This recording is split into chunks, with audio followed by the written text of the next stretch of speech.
Good evening, friends. Good evening, everyone. Good evening, my champions.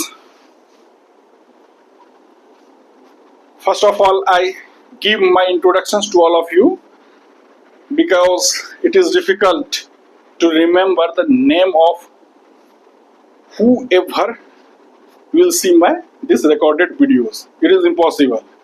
It's not difficult. It is impossible. And the easy task is I shall tell you my introduction. My name is Avinash Kumar. By profession, I am a knowledge sharper. My specialty in the field of pure mathematics, this is the real analysis, and in the field of applied mathematics, this is the differential equation. My friends, I have been teaching JEE Advanced Mathematics to JEE Advanced aspirants for 9 years. मैं 1 अगस्त 2016 से JEE advance aspirants वाले बच्चे को पढ़ाते आ रहा हूँ। इस 9 साल के टीचिंग एक्सपीरियंस के आधार पे मैं पूरे के पूरे JEE एडवांस मैथमेटिक्स सिलेबस को 37 चैप्टर्स में डिस्ट्रीब्यूट कर रखा है। उसी 37 चैप्टर में से पहला चैप्टर है सेट थ्योरी। पहला चैप्टर क्या है? Set theory. पहला चैप्टर क्या है? Set theory.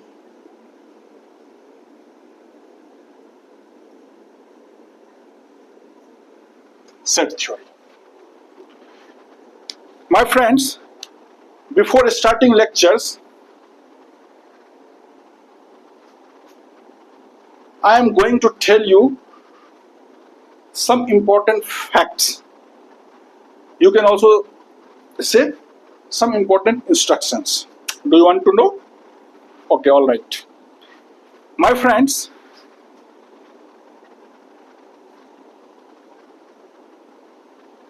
as all of you know, the natures of JEE Advanced examination, that even concept doesn't repeat. Questions बहुत दूर की बात है, कॉन्सेप्ट भी हमारे इस JEE Advanced एग्जामिनेशन में रिपीट नहीं होता है। तो सर क्या करें इसके लिए? माय फ्रेंड्स, आप जब भी JEE एडवांस को क्रैक करने के बारे में सोचते हो तो आप अपने ब्रेन में एक कॉन्सेप्ट डेवलप कर लो, to develop the habit of developing understanding, because ये पूरी की पूरी एग्जामिनेशन आपके अंडरस्टैंडिंग के अराउंड ही घूमती है। ठीक है, तो understanding, which type of understanding? Which type of understanding means आपको ना हर क्वेश्चंस में हाउ एंड व्हाई लगानी है। ठीक है, अब हर एक क्वेश्चंस में हाउ एंड व्हाई लगानी है। ठीक है, अगर आप हर एक क्वेश्चंस में हाउ एंड व्हाई, अगर मान लो बहुत सारे ऐसे कॉन्सेप्ट्स हैं जहां आप हाउ एंड व्हाई लगा रहे हो और वहां अगर आप नहीं सफल हो पा रहे हो समझने के लिए, तो फिर उसको आप क्वेश्चन से डील करो। अगर कॉन्सेप्ट्स क्लियरिटी, अगर कॉन्सेप्ट्स पढ़ के नहीं समझ पा रहे हो तो फिर उस पर आप डिफरेंट वेराइटीज के न्यूमेरिकल्स लगाओ। ठीक है, ये तो एक बात हो गई। दूसरी बात हो गई कि आप जब भी, जैसे मैं ये जो 37 चैप्टर्स मैं पढ़ाऊंगा अपने channel quality mathematics bye Avinash Kumar इसी चैनल पे, तो मैं 17 मार्च यानी मतलब मैं लेक्चर्स अपलोड करना शुरू कर दिया हूँ। एक लेक्चर्स इंडेफिनिट इंटीग्रेशन का आ चुका है। ठीक है, अभी मैं इसको रिकॉर्ड कर रहा हूँ। मैं 2 घंटे के लेक्चर होंगे, फिर इसको भी लगा देंगे रात में। ये अबाउट आप 1-1:30 बजे रात में ये भी लेक्चर आ जाएगी आप लोग के पास। फिर इंडेफिनिट इंटीग्रेशन का एक लेक्चर मैंने लिया है, अपलोड किया है। अभी मैं आज रात में इंडेफिनिट इंटीग्रेशन का सेकंड लेक्चर्स रिकॉर्ड करके अपलोड कर दूंगा। ठीक है, इस प्रकार से 3 लेक्चर्स हो जाएंगे हमारे चैनल पे। माय फ्रेंड्स, अब जैसे ही लेक्चर्स यूट्यूब चैनल पे आना शुरू हुआ है तो 17 मार्च से ये, मतलब आज से ये कहानी शुरू हुई है और ये कहानी 30 नवंबर 2025 तक चलेगी। मतलब 30 नवंबर को हम पूरे के पूरे सिलेबस बाइंड अप कर देंगे, कुछ भी नहीं छूटेगा। ठीक है, तो इंपॉर्टेंट बात क्या है कि आपको कंटिन्यूटी मेंटेन करना है। आप जब से ये लेक्चर को शुरू करना, देखना आप एक रूटीन बना लेना, पेन कॉपी लेके बैठना, अच्छे से नोट्स लिखना। आपको एक बेहतरीन नोट्स मिलेगा जो मार्केट के सारे नोट्स से कंप्लीट डिफरेंट होगा। मतलब यू कांट इवन इमेजिन अभी मैं आपको पढ़ाऊंगा, आपको लगेगा कि मतलब ये जो मैं बोल रहा हूँ ना, I can say it arrogantly, लेकिन no one can teach you whatever, जो भी मैं आपको पढ़ाऊंगा, जो भी नोट्स में लिखाऊंगा, वो किसको जेईई एडवांस के फील्ड में कोई नहीं लिखा सकता है। इस बात इसको मैं एरोगेंटली बोलता हूँ हमेशा, एरोगेंटली यू कैन क्लेम कि ऐसा आपको कोई नहीं पढ़ाएगा। इसलिए 9 साल का टीचिंग एक्सपीरियंस है और हमेशा से स्पेशल बैच पढ़ाते आया हूँ। जो कुछ भी कंटेंट्स पढ़ाऊंगा एकदम हाईली क्वालिफाइड, और मतलब आप ये सोच लो ना, मैं जब भी जेईई एडवांस वाले बच्चे को पढ़ाता हूँ तो मैं ओपनली बोलता हूँ कि भाई मैं तुम्हें जेईई एडवांस या जेईई मेंस या कोई कॉम्पिटिशन्स के लिए नहीं पढ़ा रहा हूँ, मैं तुम्हें I am teaching you to sharp your knowledge with high quality informations. Are you understanding? मैं आपकी नॉलेज को शार्प करने के पर्सपेक्टिव से पढ़ाता हूँ। सारे के सारे बच्चे को मैं उसके नॉलेज को शार्प कराने के पर्सपेक्टिव से पढ़ाते हैं। अब नॉलेज शार्प कराना है तो कोई इंफॉर्मेशन के साथ नहीं, high quality information, because in real life world your practical come monetary value will be decided by one and only one factor, that is how much you have served your knowledge with how much qualified contents. Are you understanding? My friends, lecture start करने से पहले मैं आपको एक questions के through JEE advance examinations के natures को समझाता हूँ। Are you all with me? Okay, all right. Question क्या है? क्वेश्चन ना, जो क्वेश्चंस मैं आपको कराने जा रहा हूँ, क्वेश्चन क्या है? क्वेश्चन पहले मैं लिखता हूँ, ठीक है? क्वेश्चन है,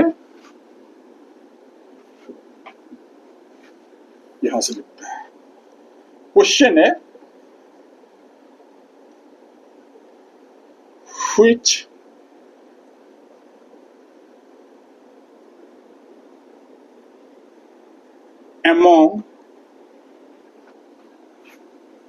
which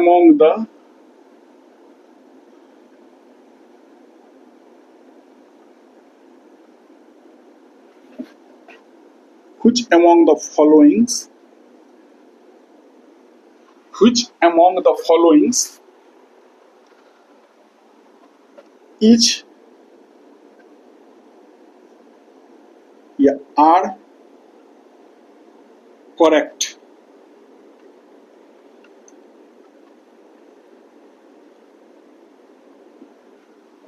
ठीक है। अब स्टेटमेंट क्या है? स्टेटमेंट 1 है,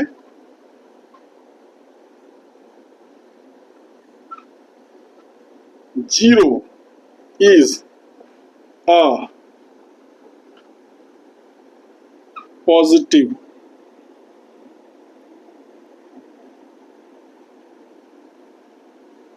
integer। Zero is a positive integer. दूसरा ऑप्शन है,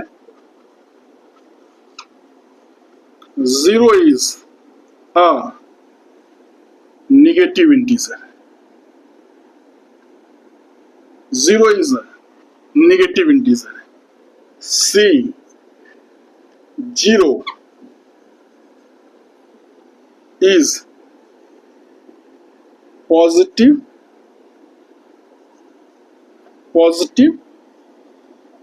as well as negative integer। D, zero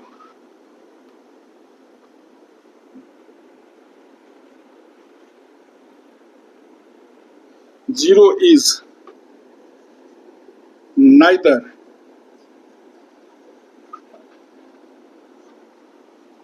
positive integer nor negative integer।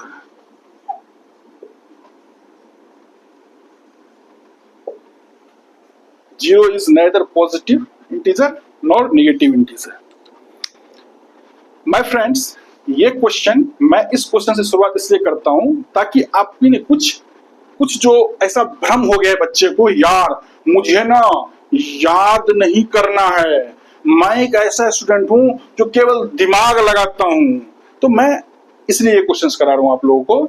मैं यहाँ पे कुछ आप लोगों को कुछ इंपॉर्टेंट बात बताऊंगा। यहाँ पे क्या हुआ था, अबाउट 6 years एगो, आज से 6 साल पहले 2018 में माय ऑफलाइन क्लासरूम स्टूडेंट्स मेरे से एक डॉट पूछा।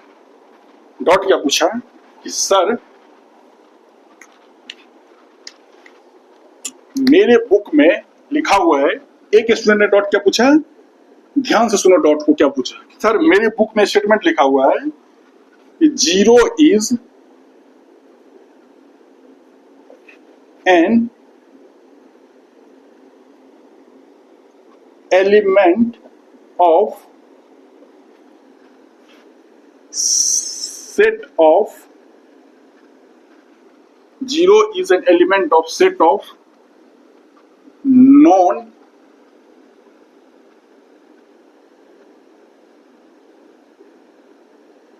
negative integer।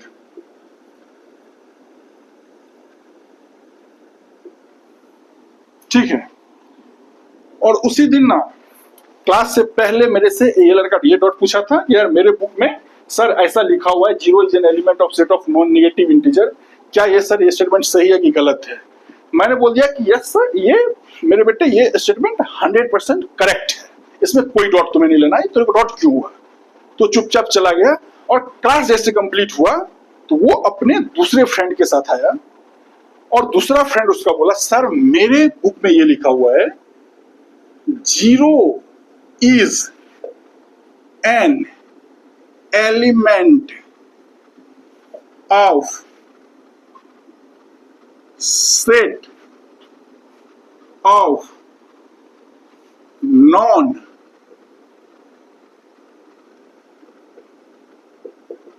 positive integers।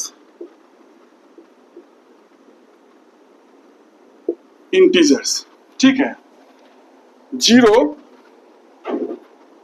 is an element of set of non positive integers। मैंने बोला यार ये भी स्टेटमेंट ट्रू है, तेरे को टेंशन क्यों हो रहा है?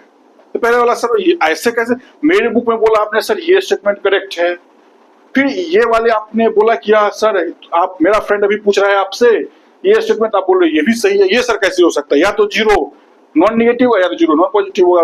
मैंने बोला दोनों सही है और मैंने उसको एक्सप्लेनेशन नहीं किया।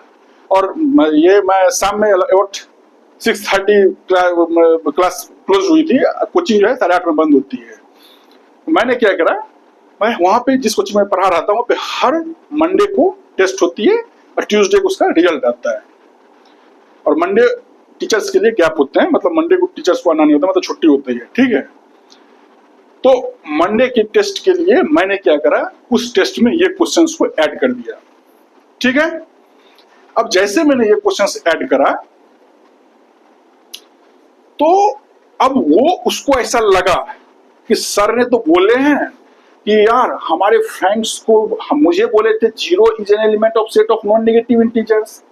अब वो मेरे फ्रेंड को बोला 0 is element of set of non positive integers.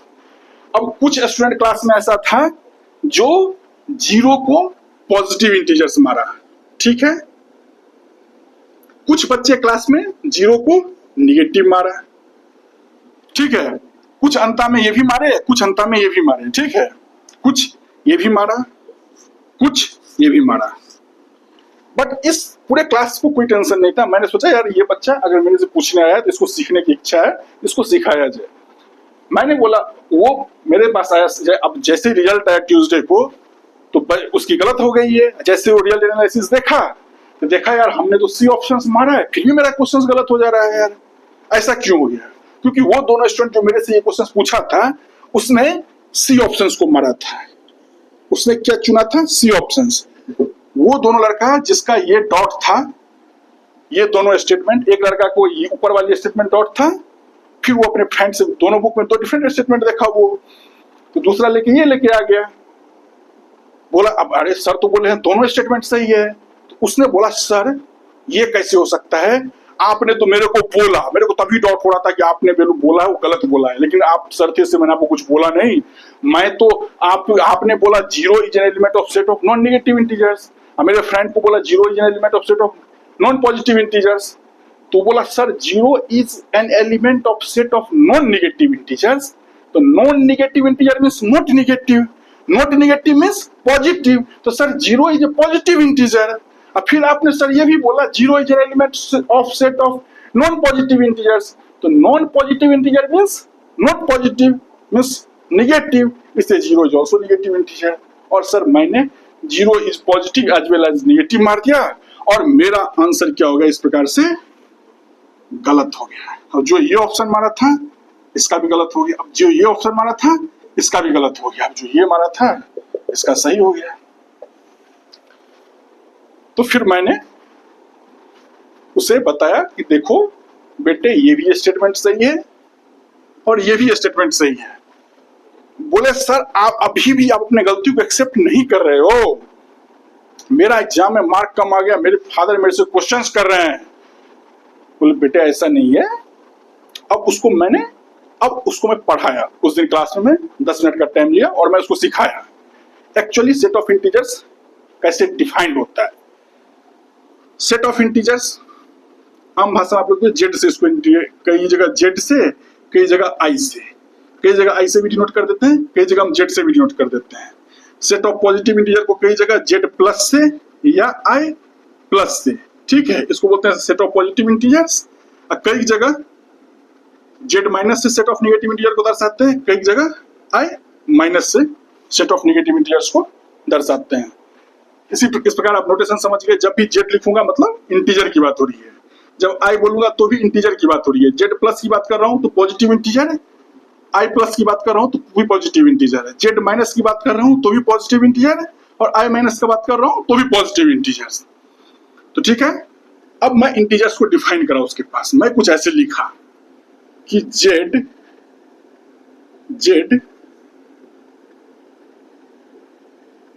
Equals to Z plus union singleton zero union Z minus. मैंने ऐसे लिखा Z equals to Z plus zero and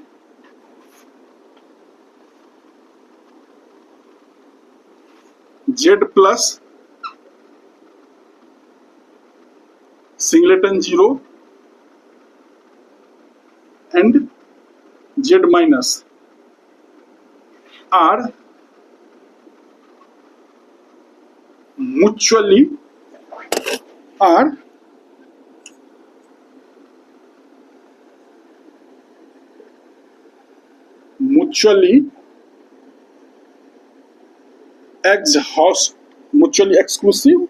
mutually exclusive and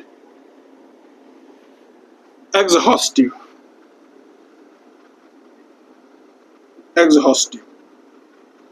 ठीक है। बोला सर मैंने तो आज तक जेड प्लस का ये डेफिनेशन कहीं पढ़ा ही नहीं है। मतलब बेटा थोड़ा पेशेंस रखो।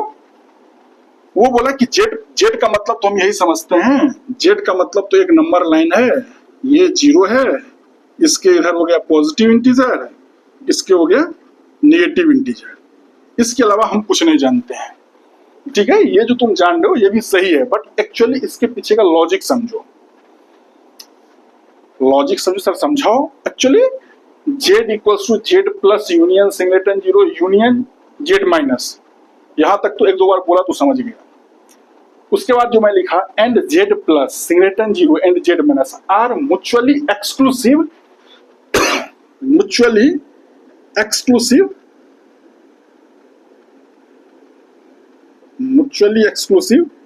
And exhaustive. अब ये दो वर्ड जो है ना, अब उसकी कान खड़े हो गए। सर ये कौन सी फारसी वर्ड का यूज कर दिया आपने? ये म्यूचुअली एक्सक्लूसिव एंड एग्जॉस्टिव, ये म्यूचुअली एक्सक्लूसिव एंड एग्जॉस्टिव, ये कौन सा आपने कौन सी ये जो डेफिनेशन है इसमें म्यूचुअली एक्सक्लूसिव एंड एग्जॉस्टिव ये कहां से आपने ला दिया? अब इसको समझाने के लिए ना मैं आपको थोड़ी प्रोबेबिलिटी की दुनिया में ले चलता हूँ। ऐसा इसलिए प्रोबेबिलिटी की दुनिया में ले चल रहा हूँ क्योंकि हमारी एजुकेशन, आप तो पूरा एजुकेशन सिस्टम को ही बोलने लगेंगे तो थोड़ा हो जाएगा, बहुत टाइम लग जाएगा। ठीक है, जो भी अच्छा है। फिलहाल हम आपको थोड़ी प्रोबेबिलिटी की दुनिया में ले जाते हैं। देखो जैसे पूरी की पूरी चैप्टर जो परमुटेशन एंड कॉम्बिनेशन की है वो एक कॉन्सेप्ट के अराउंड रिवॉल्व करती है। That is fundamental principle of counting. वैसे पूरी की पूरी प्रोबेबिलिटी की चैप्टर एक कॉन्सेप्ट के अराउंड रिवॉल्व करती है, that is classical definition of probability. हम क्लासिकल डेफिनेशन ऑफ प्रोबेबिलिटी के कुछ स्टेटमेंट्स को उठा रहे हैं। क्लास तो देखो 2 मिनट में प्रोबेबिलिटी पढ़ाना हूँ, 2 मिनट के लिए दे दो टाइम, 2 मिनट के लिए मैं तुमसे माफी मांग रहा हूँ, बस 2 मिनट के लिए तुमको दे दो, प्रोबेबिलिटी पढ़ा रहा हूँ। प्रोबेबिलिटी 2 मिनट के लिए तेरे को मैं प्रोबेबिलिटी पढ़ा रहा हूँ।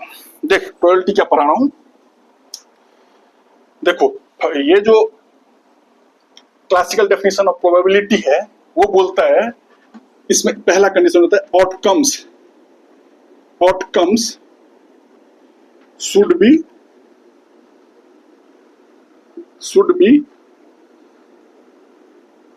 Equally likely. दूसरी आउटकम्स should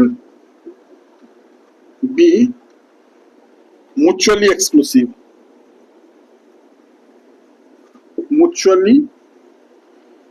exclusive। तीसरा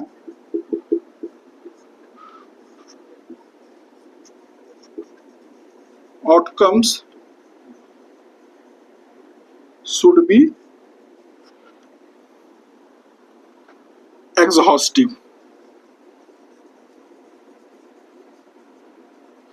एक्चुअली प्रोबेबिलिटी का जो एक कॉन्सेप्ट है ना वो यहाँ से आया है, ठीक है, यहाँ का कॉन्सेप्ट, यहाँ से वो प्रोबेबिलिटी की कॉन्सेप्ट आई है, लेकिन आपको मैं प्रोबेबिलिटी के थ्रू इसको सिखा रहा हूँ, क्योंकि सेट थ्योरी तो कहीं पढ़ा वढ़ा होता नहीं है।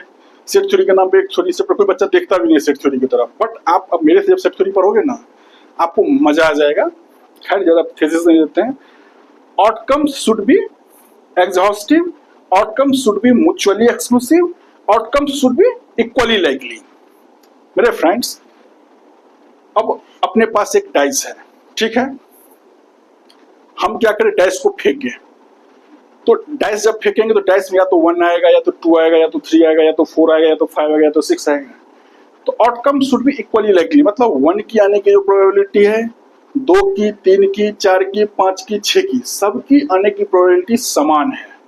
ऐसा हम नहीं बोल सकते 1 की प्रोबेबिलिटी आने की 2 से ज्यादा है, फिर डाइस डाइस्ड हो जाएगा, डाइस जो है सो बायस्ड हो जाएगा, ठीक है। तो अपना बायस्ड डाइस से तो गेम नहीं खेल सकते हैं, तो बायस्ड डाइस ना हो इसलिए outcome should be equally likely होनी चाहिए। Outcome should be mutually exclusive. Outcome should be mutually exclusive का मतलब हुआ एक बार जब हम डाइस को थ्रो करें अगर 1 आ गई अब 2 3 4 5 6 किसी भी कीमत पे नहीं आ सकती है। अगर हमने डाइस फेंका अगर 2 आ गई तो अब 1 3 4 5 6 at any cost can not come. इसी प्रकार अगर 3 आ गया तो 1 2 4 5 6 नहीं आ सकता है। अगर 4 आ गया तो 1 2 3 5 6 नहीं आ सकता है। 5 आ गया तो 1 2 3 4 6 नहीं आ सकता है। अगर 6 आ गया तो 1 2 3 4 5 नहीं आ सकता है। इस प्रोसेस को बोलते हैं म्यूचुअली एक्सक्लूसिव। और म्यूचुअली एक्सक्लूसिव का मतलब ये समझ लो, और थोड़ी म्यूचुअली एक्सक्लूसिव को आप ये ले लो, अगर कोई एक सेट ए है, ठीक है, एक सेट बी है, एक सेट सी है, तो म्यूचुअली एक्सक्लूसिव का मतलब हुआ ए एंड बी में कुछ भी कॉमन नहीं है, बी एंड सी में कुछ भी कॉमन नहीं है, ए एंड सी में कुछ भी कॉमन नहीं है, ए एंड बी में कुछ भी कॉमन नहीं है। इसको क्या लिखते हैं, A intersection B equals to null set. अभी मैं पढ़ाऊंगा सेट थ्योरी में इंटरसेक्शन, अभी आप थोड़ी सी इतना इंटरसेक्शन यूनियन तो आप लोग जानते ही होंगे। B intersection C equals to null set, A intersection C equals to null set. A B C 3 set है, ना ही ए बी में कुछ भी कॉमन है, ना ही बी और सी में कुछ कॉमन है, ना ही ए एंड सी में कुछ कॉमन है। इसको बोलते हैं A B and C are mutually exclusive, ठीक है।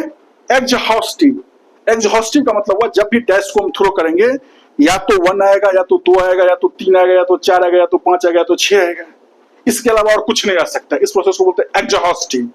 मतलब फिक्स है इस दुनिया में कि जब भी डैश को थ्रो करेंगे तो 1 2 3 4 5 6 में से ही कुछ आएगा। जब भी कॉइन को उछालेंगे तो टॉस कॉइन 2 ही चीज, या तो हेड आएगा या तो टेल आएगा, इसके अलावा इस दुनिया में कुछ नहीं आ सकता है। हेड एंड टेल क्या हो गया, एग्जॉस्टिव आउटकम्स, ठीक है।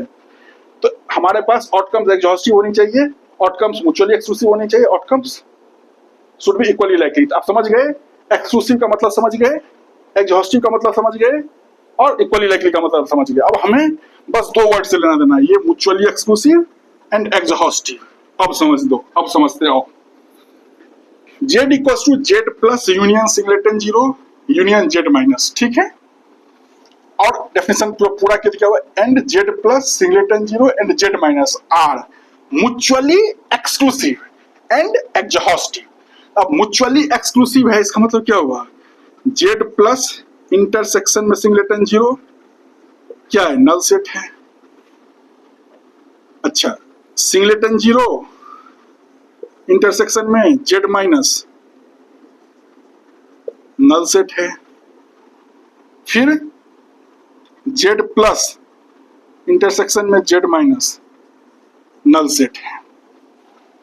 मतलब जेड प्लस सिंगलेटन जीरो और जेड माइनस में किसी भी दो का इंटरसेक्शन लेंगे तो हमें नल सेट मिलेगा। मतलब जेड प्लस और सिंगलेटन जीरो में कुछ भी कॉमन नहीं है, मतलब जीरो ना ही जेड प्लस का मेंबर है, ना ही जेड प्लस में, ना ही जेड प्लस का कोई भी मेंबर जीरो हो सकता है, ठीक है।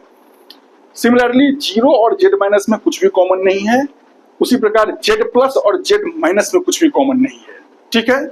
अब आया एग्जॉस्टिव। एक्सक्लूसिव मतलब समझ गए, म्यूचुअली एक्सक्लूसिव, ये म्यूचुअली एक्सक्लूसिव, ये म्यूचुअली एक्सक्लूसिव का मतलब क्या हुआ, Z plus and singleton zero कुछ भी कॉमन नहीं है, सिंगलेटन जीरो और जेड माइनस में कुछ भी कॉमन नहीं है, Z plus and Z minus में कुछ भी कॉमन नहीं है, ठीक है। इससे ये प्रूव हुआ म्यूचुअली एक्सक्लूसिव। अब एग्जॉस्टिव पे आओ, तो एग्जॉस्टिव का मतलब होता है, हमने क्या बोला एग्जॉस्टिव में कि डाइस को जब भी थ्रो करें तो 1 2 3 4 5 6 में से ही कुछ आएगा, उसके अलावा कुछ नहीं हो सकता है। अब यहाँ क्या बोल रहा है, जेड प्लस सिंगलेटन जीरो और जेड माइनस क्या है, एग्जॉस्टिव है। एग्जॉस्टिव है मतलब इस दुनिया में जो आप पॉजिटिव इंटीजर्स देख रहे हो ना, वो यही जेड प्लस है। इसके अलावा इस दुनिया में ना कोई भी पॉजिटिव इंटीजर्स नहीं है। अगर पॉजिटिव इंटीजर्स इस दुनिया में कोई एग्जिस्ट कर रहा है वो इसी जेड प्लस से बिलोंग करेगा। इसके अलावा इस दुनिया में सिंगल जेड प्लस अलावा नहीं है, इसके अलावा, ठीक है। इस दुनिया में सिर्फ एक ही जीरो एग्जिस्ट कर रहा है, ये वाली जीरो। इसके अलावा इस दुनिया में कोई भी दूसरा जीरो एग्जिस्ट नहीं करता है। इस दुनिया में जितने भी नेगेटिव इंटीजर्स एग्जिस्ट करते हैं वो सारे के सारे इस जेड माइनस से बिलोंग करते हैं। Are you all understanding? Are you all with me my friends? Come on, are you all with me? Are you all with me?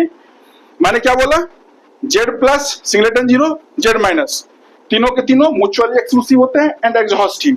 Mutually exclusive का मतलब Z plus singleton zero Z minus किसी में भी एक दूसरे में कुछ भी कॉमन नहीं है। ना ही जेड प्लस का सिंगलेटन जीरो से कुछ कॉमन है, ना ही सिंगलेटन जीरो का जेड माइनस से कुछ कॉमन है, ना ही जेड प्लस का लेना देना जेड माइनस से कुछ, ठीक है, सारे के सारे। तो माय फ्रेंड्स अब बताओ तुम, जेड प्लस सिंगलेटन जीरो में कुछ भी कॉमन है नहीं है, इसमें भी कुछ कॉमन नहीं, इसमें भी कुछ कॉमन नहीं है। अच्छा, अब जो ये स्टेटमेंट लिखा हुआ है, zero is an element of set of non negative integers, तो नॉन नेगेटिव इंटीजर का मतलब क्या हुआ, नॉट नेगेटिव। तो जब भी इंटीजर नॉट नेगेटिव होगा, इंटीजर नॉट नेगेटिव है, तो इसका मतलब क्या हुआ, नॉन नेगेटिव इंटीजर का मतलब क्या होगा, देखो non negative integers, non negative integers, non negative integers का मतलब क्या होता है, non negative means not negative means ये वाली Z plus union singleton zero. Non positive integers है, नॉन पॉजिटिव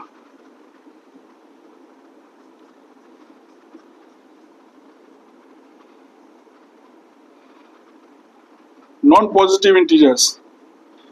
अब नॉन पॉजिटिव इंटीजर्स में क्या जाएगा, Z minus union singleton zero.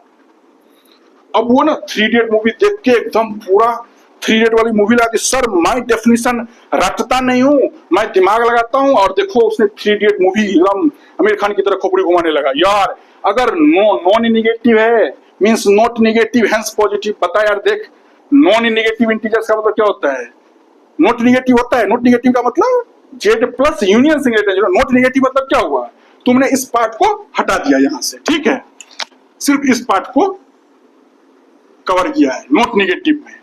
अब नॉट पॉजिटिव में क्या आ जाएगा, ये वाली पार्ट आ जाएगा भाई, ये वाली पार्ट आ जाएगा। समझ में आ रहा है कुछ, पिक्चर क्लियर माय फ्रेंड्स, समझ में आ रहा है कुछ।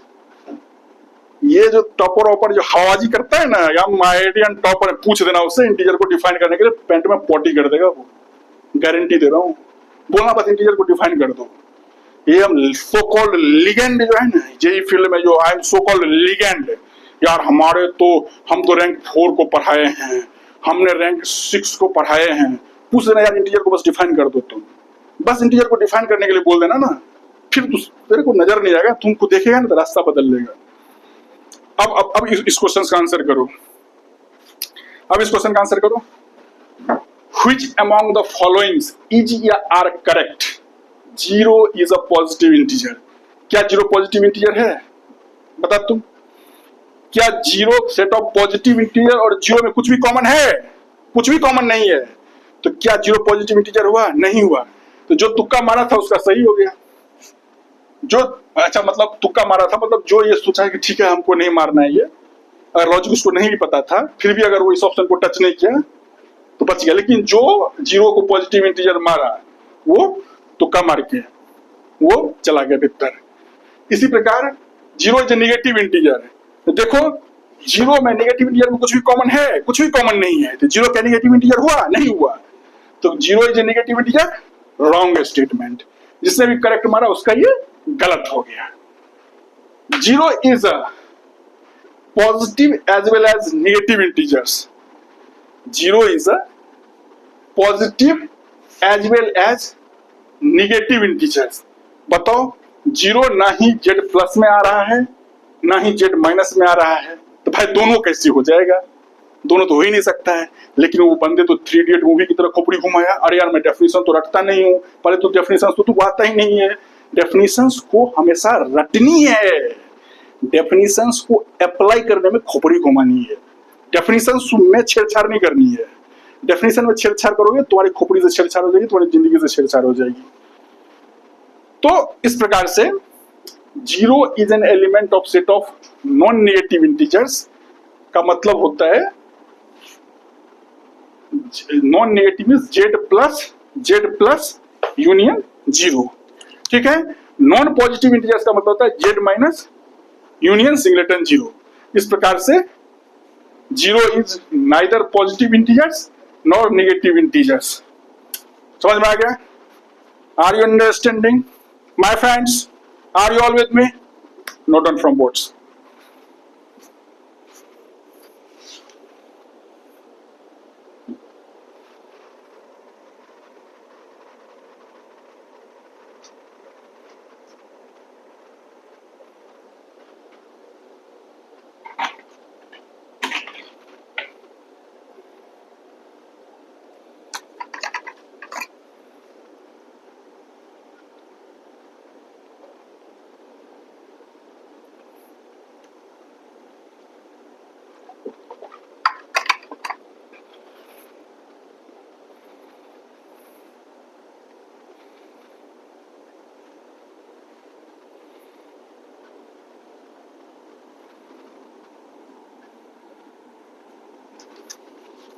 माय फ्रेंड्स, अब ना मैं आप लोगों को कुछ पैराग्राफ्स लिखाने जा रहा हूं, ठीक है। मैं इसको रब करने जा रहा हूं, जब भी आप इस लेक्चर को देखना या तो स्क्रीनशॉट ले लेना या फिर आराम से देख लेना। आप तो मैं इतना, जब भी मेरा लेक्चर देखते हो तो सुन के लिखने की आदत डाल लो, ठीक है। मैं सब कुछ बोलते जा रहा हूँ, आपको ध्यान से उसको सुनते रहना है और सब कुछ नोट डाउन करते जा रहा हूँ, ठीक है। इससे आपकी हैबिट अच्छी होती जाएगी, थोड़ी फास्टनेस आ जाएगी, वेट करने की जरूरत नहीं। मैं फुल टाइम दे रहा हूँ, कोई धरफड़ी, एकदम online class with offline feelings है, online class with offline feelings, online class with offline feelings. आपकी एकदम ऑफलाइन वाली फील आएगी, एकदम यार मजा आएगा आपको।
माय फ्रेंड्स, मैं कुछ स्टेटमेंट लिखने जा रहा हूं, आप लोग ध्यान से इस स्टेटमेंट को देखिए। एक बार मैं स्टेटमेंट को लिखूंगा, उसके बाद मैं आप लोगों को एक बार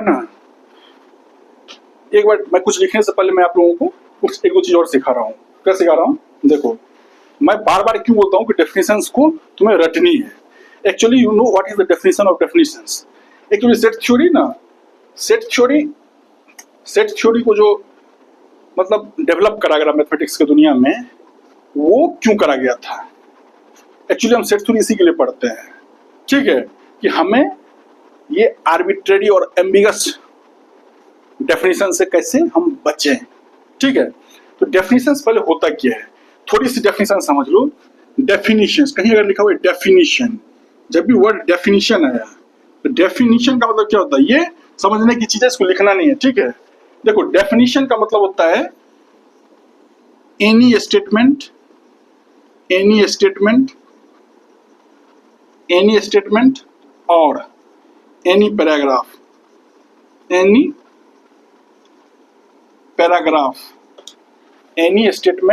और एनी पैराग्राफ which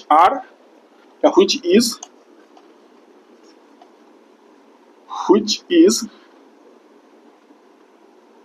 पहला comprehensible,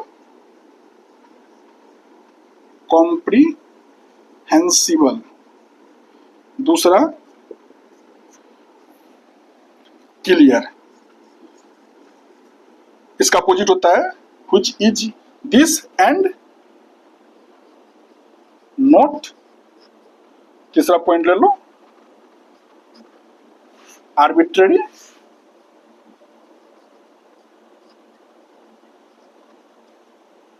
चौथा एम्बिगस।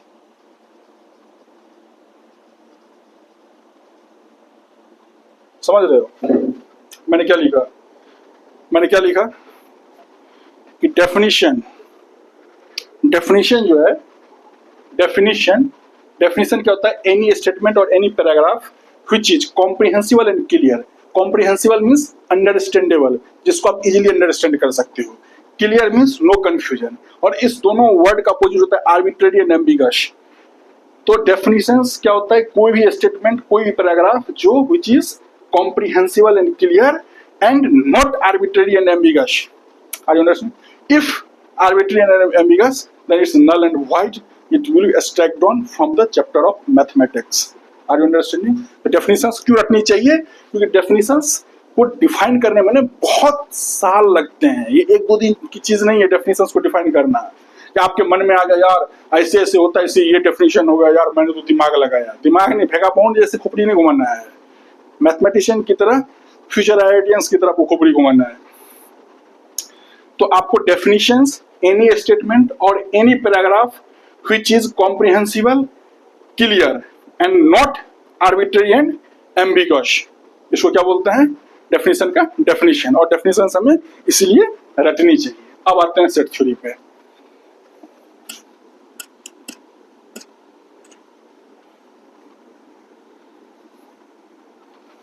अब आते हैं सेट थ्योरी पे। अब मैं कुछ लिखने जा रहा हूं, ठीक है, मैं कुछ क्रिएट करके लाया है, उसको मैं लिखूंगा। ये जो मैं अभी लिखने जा रहा हूं, this is my creations only. ये ना ही किसी बुक से उठाया गया है, ना किसी नोट से। ये जो मैं लिख रहा हूं, ये आप गूगल करोगे तो गूगल पे भी नहीं मिलेगा, कहीं भी नहीं मिलेगा। ये तो मेरा अपना थॉट है और आपके अंदर क्लैरिटी लाएगा। ये क्या है? देखो,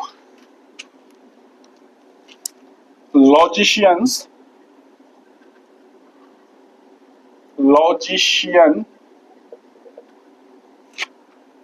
have analyzed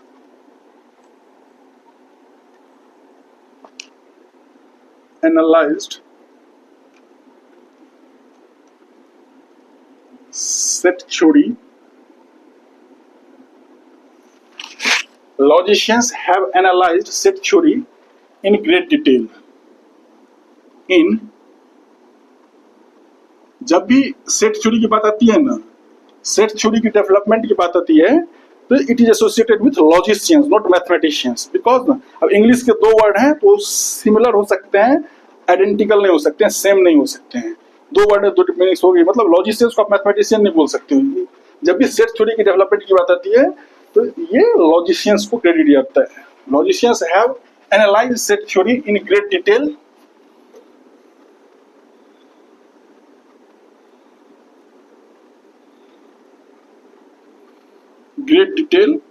and analyze set theory in great detail, and they have and they have they have formulated formulated they have formulated enzymes. They have formulated enzymes for the set theory. For the set theory. Set theory. For the set theory. Each of their enzymes, each of their enzymes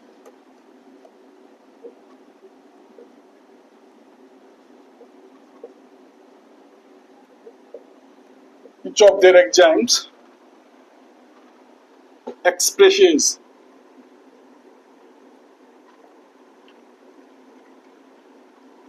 each of their enzymes expresses a property of set.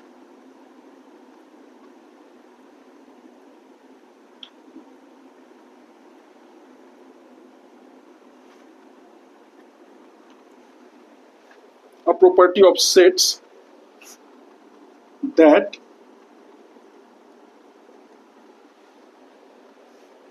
mathematicians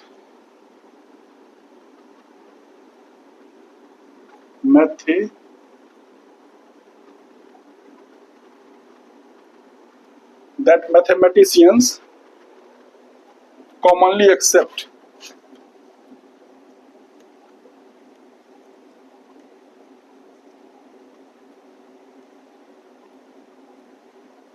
That mathematicians commonly accept and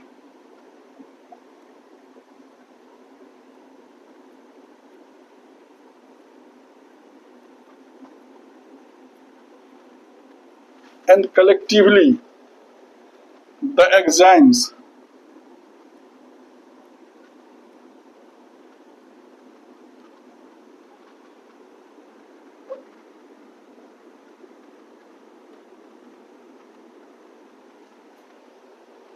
provided their enzymes express a property of sets that mathematicians commonly accept, and collectively the enzymes provide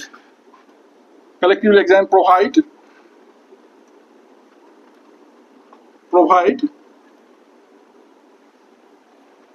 a foundation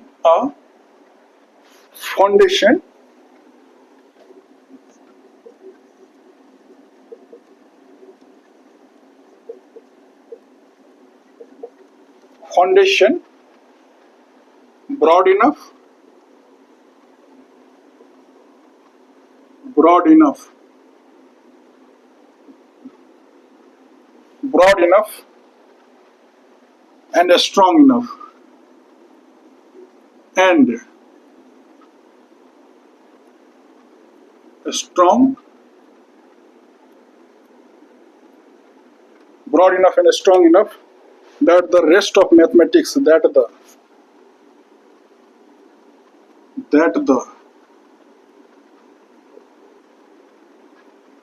rest of mathematics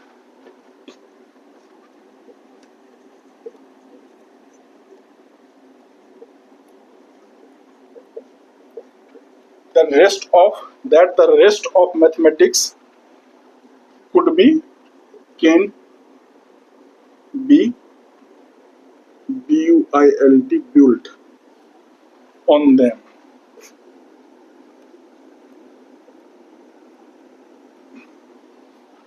ठीक है ma'am, ठीक है। ये एक paragraph हो गया, एक और पैराग्राफ नीचे में लिखता हूँ दूसरे कलर से, ठीक है। फिर दोनों जो पैराग्राफ लिख रहा हूँ इसको समझाऊंगा एक्चुअली मैं क्या कर रहा हूँ, ठीक है।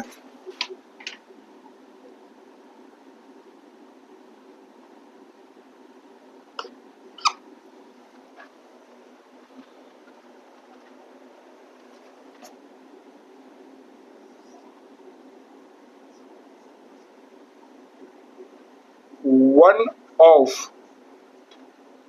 the regions, REA, regions, REA, so regions for the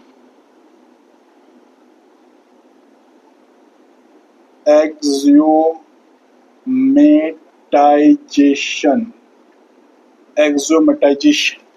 One of the regions for the axiomatization of set theory.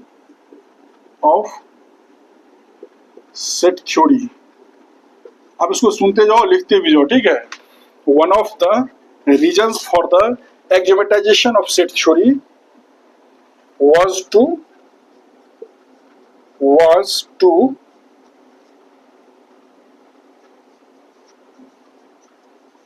formulate rules for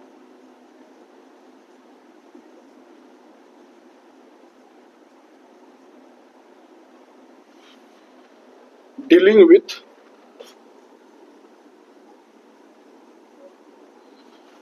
sets that would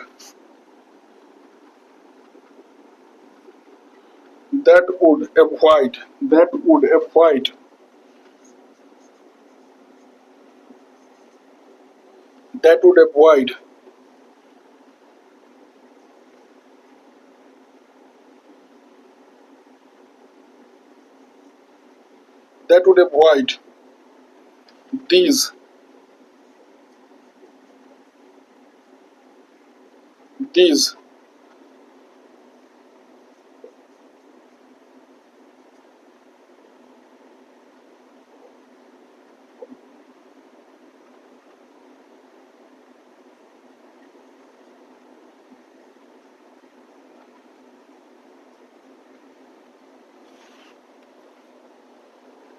which arise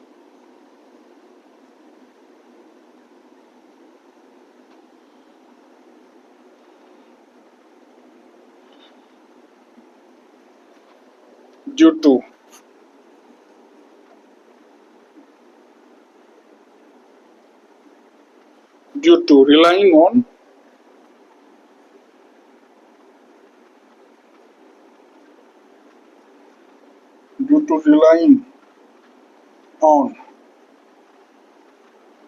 relying on intuition alone. Relying on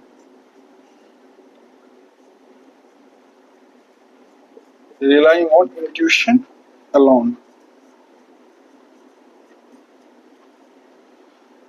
And careless use of set theory and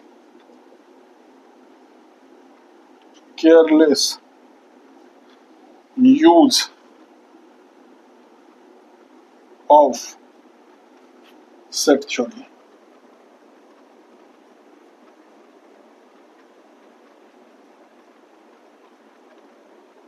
बेटा ये $1,000,000 statement है, इसको आम statement मत समझना, बहुत सोचना पड़ता है इस स्टेटमेंट को क्रिएट करने के लिए। अब तेरे को मैं ये स्टेटमेंट समझा रहा हूँ, एक्चुअली मैं तेरे को बताया ना अभी कि यार 0 is an element of set of non-negative integer. Non-negative means not negative. ये जो नॉन नेगेटिव का मतलब वो सोच रहा है नॉट नेगेटिव हेंस पॉजिटिव, इसको बोलते हैं इंट्यूशनिज्म। उसको ऐसा लग रहा है कि इंग्लिश में लिखा हुआ है नॉन नेगेटिव का मतलब होता है नॉट नेगेटिव इसलिए पॉजिटिव, इसको, लेकिन एक्चुअल डेफिनेशन क्या था? तो इंट्यूशनिज्म से बचने के लिए यहाँ जो मैंने वर्ड यूज किया है, अब थोड़ा कलर चेंज कर लेते हैं, ब्लैक मार्कर उठाते हैं।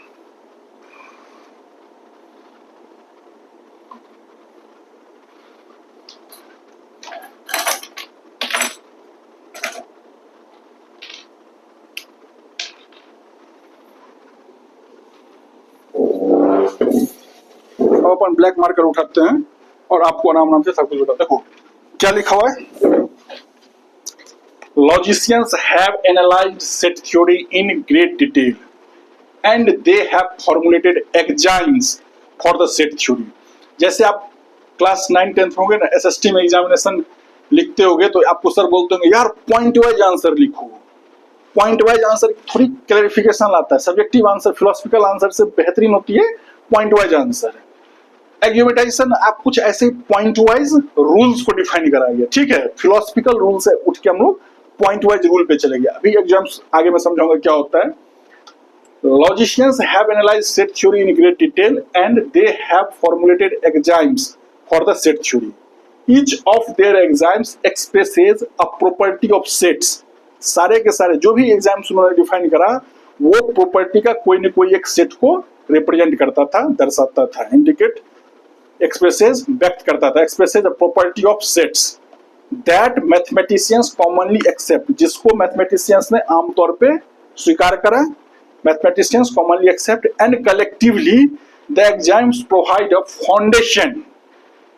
और सारे एग्जाम्स कलेक्टिवली एक साथ मिलकर एक फाउंडेशन, एक बेस प्रोवाइड करा, broad enough and strong enough that the rest of mathematics can be build on them. जैसे मैं आपको जे एडवांस पढ़ाने के लिए पहले सेट थ्योरी पढ़ा रहा हूँ, बेसिक मैथ्स पढ़ाऊंगा, इसके बाद इससे क्या होगा कि आपकी जो बेस है ना, base, I am going to prepare your broad and strong base. वही चीज बोल रहा है कि ये जो एक्यूमेटाइजेशन किया गया सेट थ्योरी को, वो एक्यूमेटाइजेशन of set theory provides a foundation broad enough and strong enough so that the rest of mathematics could be built on them। यही चीज है।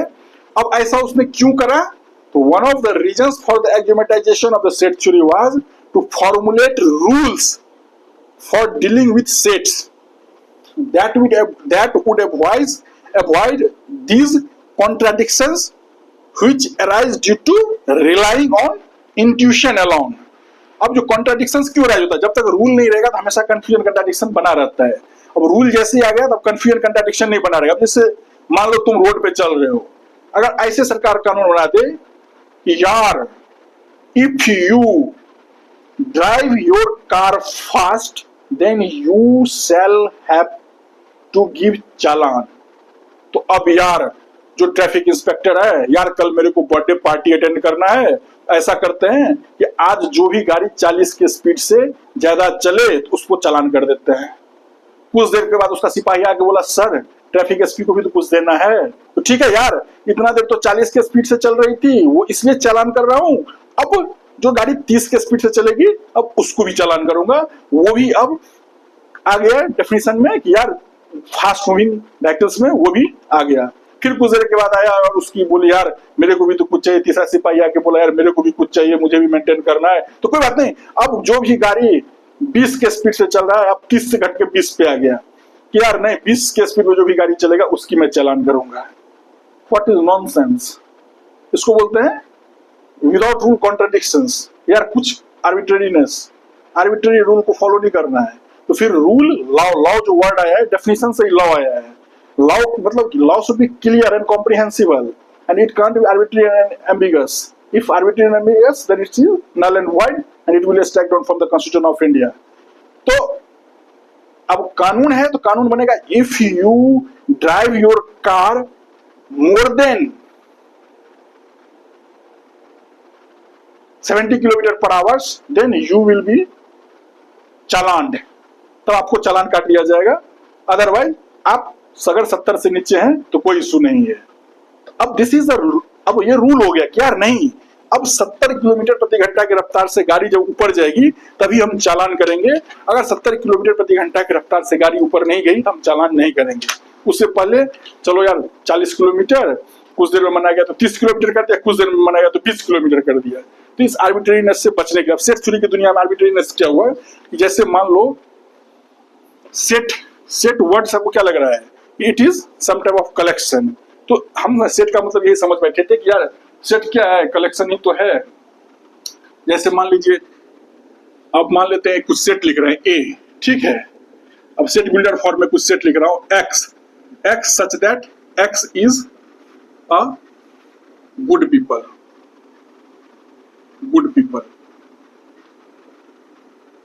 X is a good people.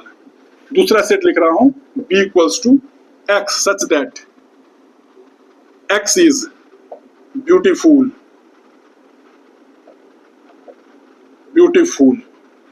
C X such that X is smart. अब एक बात बताओ, smart कहीं word defined है? ये तो पर्सन टू पर्सन वेरी करेगा ना स्मार्ट की डेफिनेशंस। ब्यूटीफुल कहीं डिफाइंड है? नहीं डिफाइंड है। ये तो आदमी पीपल बाय पीपल डिफर करेगा कि यार कौन सी पीपल के नजर में क्या पैरामीटर्स है ब्यूटीफुल का, उसके लिए वो ब्यूटीफुल है। किसी के लिए स्मार्ट स्मार्ट का अलग पैरामीटर्स है, किसी के लिए गुड पीपल का अलग पैरामीटर्स है, किसी के लिए गुड पीपल का अलग पैरामीटर्स है। तो जब तक हम पैरामीटर्स आर्बिट्ररी रखेंगे तब तक हम सेट को डिफाइन नहीं कर सकते। मतलब सेट को डिफाइन करने के लिए, अब इसी को हटाने के लिए हमने एग्जीमेटाइजेशन प्रोसेस लाया। अब जब हम सेट बिल्डर फॉर्म आपको पढ़ाएंगे कुछ देर के बाद, 10 मिनट के बाद हम आएंगे, 10 मिनट के बाद नहीं, एक्चुअली मैं सेट थ्योरी जब पढ़ाता हूँ ना तो मैं आपको ये सब चीज समझा दिया हूँ, लेकिन सेट थ्योरी में थोड़ा उल्टा चलता हूँ, ठीक है।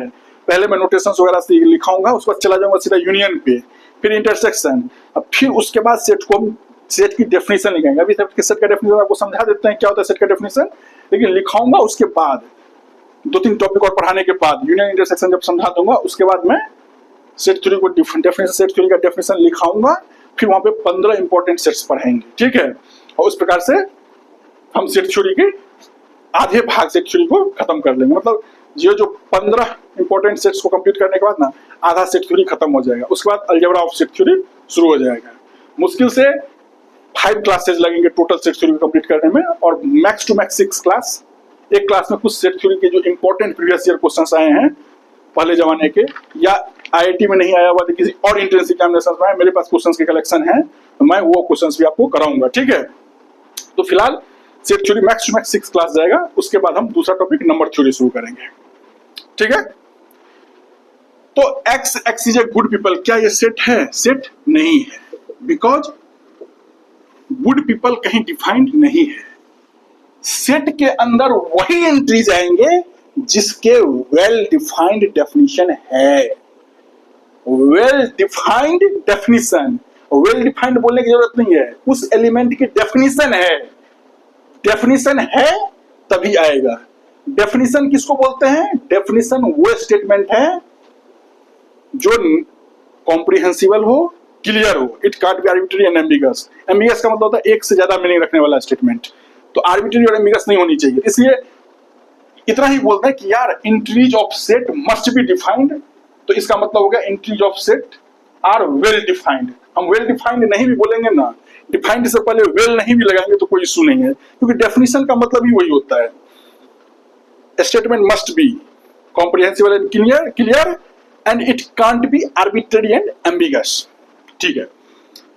तो x is a good people, good people is not well defined. Good people कहीं डिफाइंड नहीं है, मतलब इसकी कोई डेफिनेशंस नहीं है, इसकी कोई डेफिनेशंस नहीं है, इसलिए हम सेट ऑफ गुड पीपल कभी कंस्ट्रक्ट नहीं कर सकते हैं। ब्यूटीफुल कहीं डिफाइंड नहीं है, इसलिए इसको कंस्ट्रक्ट नहीं कर सकते। स्मार्ट कहीं डिफाइंड नहीं है, इसलिए इसको कंस्ट्रक्ट नहीं कर सकते हैं। इसलिए हमारी जो सेट थ्योरी का आर्गुमेंटेशन किए लॉजिशियंस बाबू, लॉजिशियंस लोग, क्योंकि one of the reasons for the argumentation of set theory was to formulate rules. Rules means गाड़ी जब तुम 70 किलोमीटर से ऊपर चलाओगे तभी चालान होगी तुम्हारी। गाड़ी तुम फास्ट चलाओगे इसलिए चालान होगा, दिस इज नॉट रूल, ठीक है। तो was to formulate rules for dealing with sets that would avoid these contradictions which arise due to relying on intuition alone and careless use of set theory. Careless use of set theory ये हो गया, बिना without non defined entries को set में घुसाना, इसको बोलते हैं careless use of set theory. Intuition हो गया कि अगर जीरो नॉन पॉजिटिव इंटीजर के सेट से बिलोंग कर रहा है, non positive is not positive hence negative, इसलिए जीरो इज नेगेटिव इंटीजर, इसको बोलते हैं इंट्यूशनिज्म। आमिर खान की तरह खोपड़ी घुमाना, थ्री इडियट की तरह खोपड़ी घुमाना, इसको बोलते हैं इंट्यूशनिज्म। अंतर्बोध, अंतर्ज्ञान, उसको ऐसा लग रहा है यार नहीं ऐसे ही होना चाहिए, मैथ्स में रूल। ठीक है, तो हम यहां तक डील कर लिया, अब आगे बढ़ते हैं, अब इसको मिटाते हैं। अच्छी अच्छी कहानियां, आपको मजा आया होगा। इसको बोलते हैं ना विथ फिलॉसफी पढ़ना। जब भी विथ फिलॉसफी पढ़ोगे तब कभी सोसाइटी जोन में जाओगे ही नहीं। ठीक है, आप बाय चांस आपकी सिलेक्शन नहीं होती है तो आपको कोई टेंशन नहीं होगा, क्योंकि आपकी मैथ्स डेवलप है ना भाई। आपको देखो, one of the great personality of India, मैं उनका इंटरव्यू देख रहा था, his name is H.C. Verma, जिन्होंने कॉन्सेप्ट ऑफ फिजिक्स को लिखा है। एक इंटरव्यू में उन्होंने बहुत अच्छी बात बोली, ये आईआईटी एडवांस या जेई मेन एग्जामिनेशंस को निकालना उतना इंपॉर्टेंट नहीं है जितना इंपॉर्टेंट आपने जेई एडवांस या जेई मेंस की प्रिपरेशन किस तरीके से करा है, ये ज्यादा इंपॉर्टेंट है। Are you understanding? मैं इसी, ये जो एस.सी. वर्मा का सर का स्टेटमेंट है कि आप आईआईटी जेई एडवांस निकालना उतना ज्यादा इंपॉर्टेंट नहीं है जितना ज्यादा इंपॉर्टेंट है आपने प्रिपरेशन कैसे करा। इसको मैं बोलता हूं कि आप ये सोच लो कि आपको ना अपनी नॉलेज को शार्प करना with high quality information, because in real life world your practical का monetary value will be decided only on one factors, that is how much you have sharped your knowledge with such high quality information. My friends, अब इसको मिटाते हैं, आगे बढ़ते हैं फटाफट, बहुत लंबा है, 6 क्लास में खत्म कर देनी सेट थ्योरी। सेट थ्योरी पता है, आप सेट थ्योरी पढ़ोगे ना, कैलकुलस पढ़ाने से पहले टीचर सेट थ्योरी पढ़ाता है, ठीक है, और उसमें क्या करेगा, मुश्किल से 20 मिनट में सेट थ्योरी भाग जाएगा, खत्म करेगा। अब आपको सेट थ्योरी मैं जब पढ़ाऊंगा ना, मतलब लाइफ में कभी ना आप, मतलब होता है ये सब तरीका होता है, ठीक है।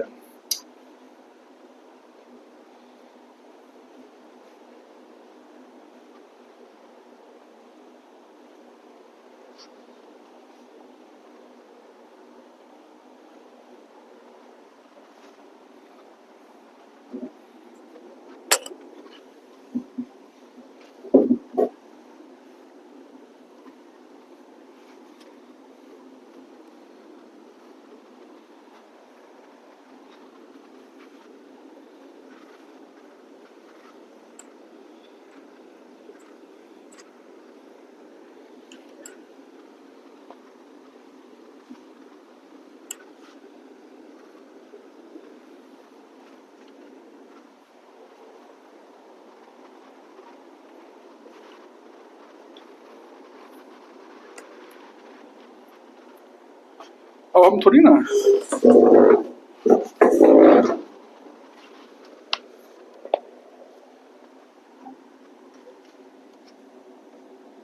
और थोड़ा सा बेसिक नोटेशन, ठीक है।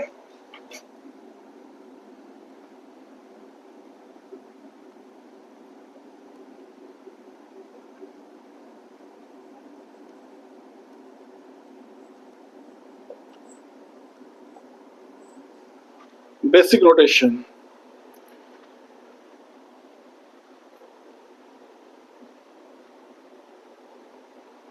देखो इसमें बेसिक नोटेशंस में क्या करना है, ये लिखो commonly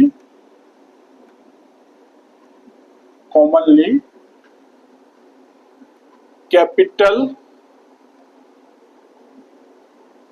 letters, commonly capital letters A B C D dot dot dot dot dot, ऐसा एबीसी, ऐसा जरूरी नहीं, कॉमनली सामान्यतः ABCD are used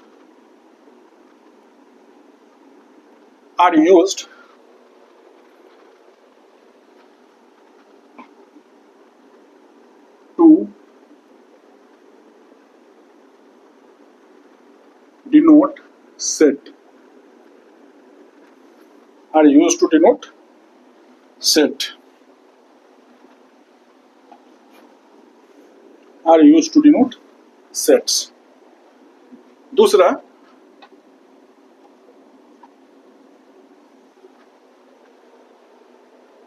sets commonly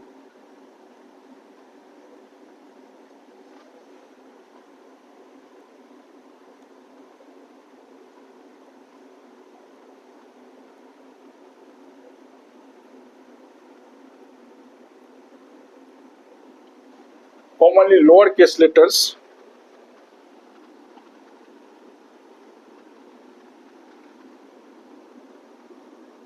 A, B, D are used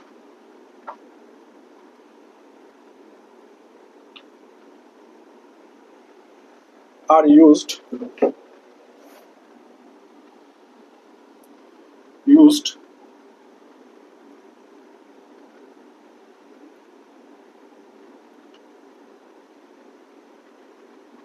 denote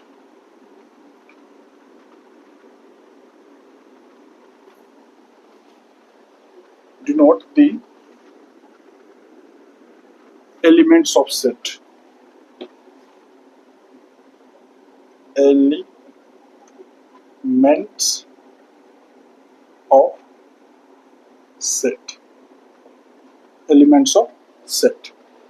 ठीक है, मान लो कोई एक सेट है, ठीक है, अगर उस सेट का नाम रखना है कुछ तो हम जनरली कैपिटल लेटर से यूज करते हैं। मान लो ए नाम रख दिए, ए मान लो कोई एक सेट है तो इसके एलिमेंट्स ना कुछ ऐसे लिखते हैं हम लोग, A B C D dot dot dot dot dot dot dot dot, ठीक है, या कुछ ऐसे ही लिख लेते हैं ई एफ जी एच, ठीक है।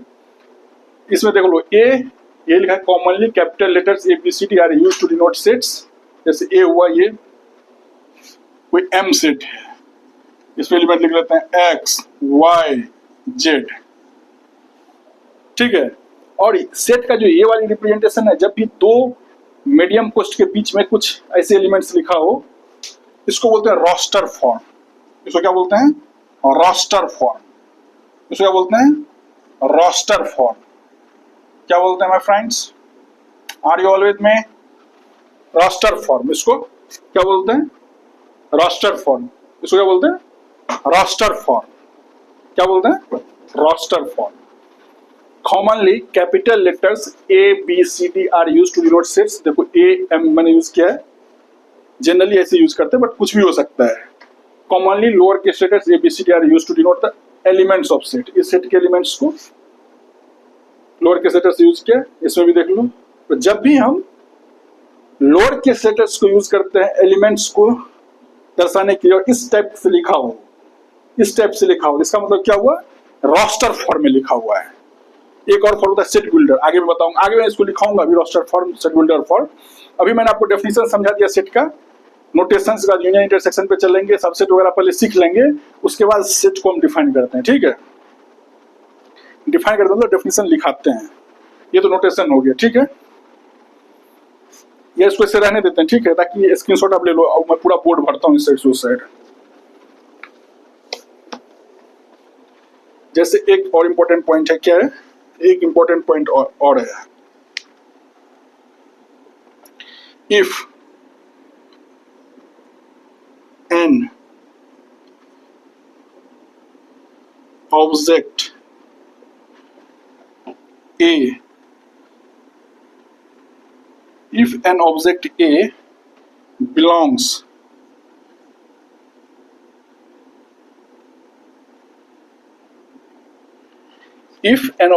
A belongs to set A,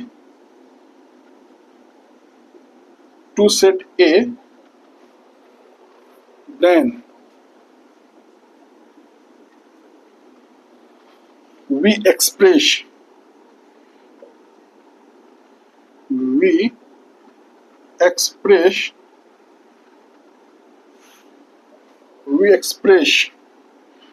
this fact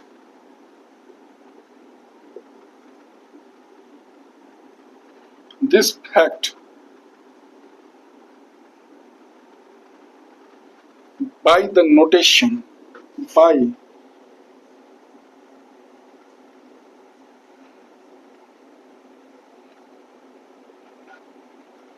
the notation A belongs to A.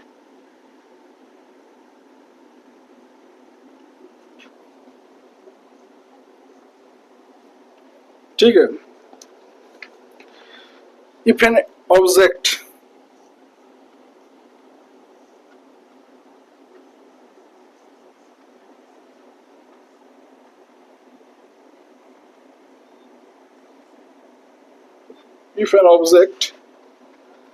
A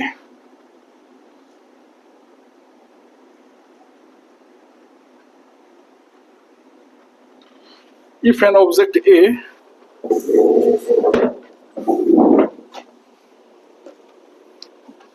doesn't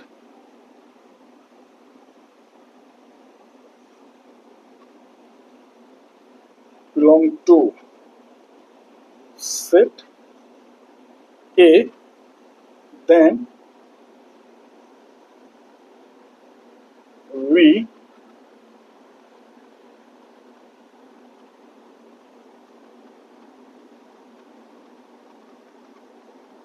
express this fact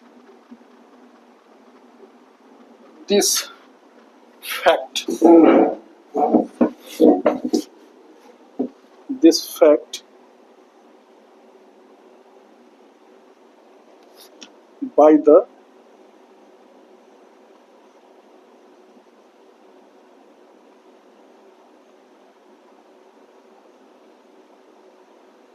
notation A does not belongs to A. A does not belongs to A. ठीक है.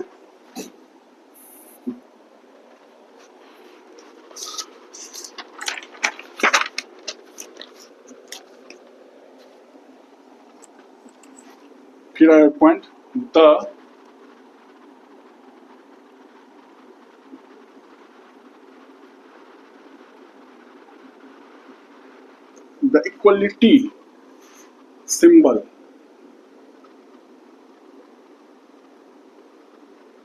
the equality symbol equals to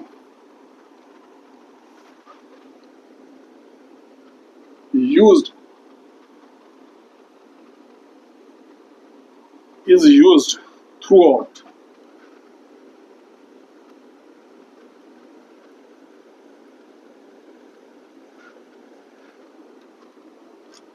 set theory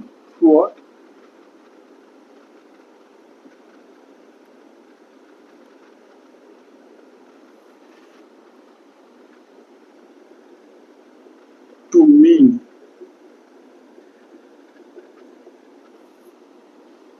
logical identity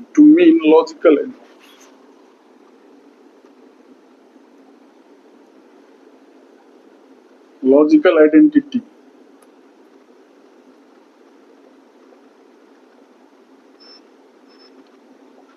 logical identity mean logical identity. Thus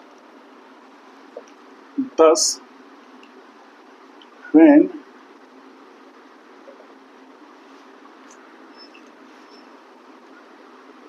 we write A equals to B, we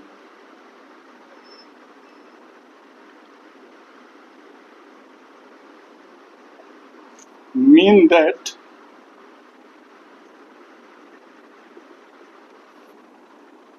A and B are symbols for the same objects. A and B are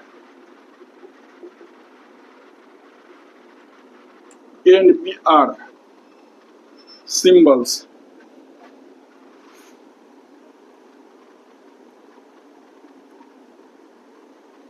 symbols for the same object.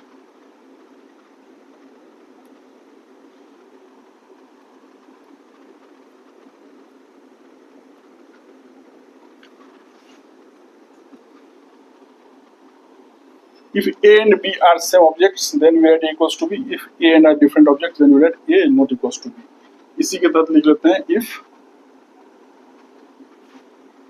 if A and B are same objects, bracket में elements बोलो या objects बोलो, उसमें कोई अंतर नहीं है, ठीक है। A and B are same objects. If A and B are same objects, elements, then we write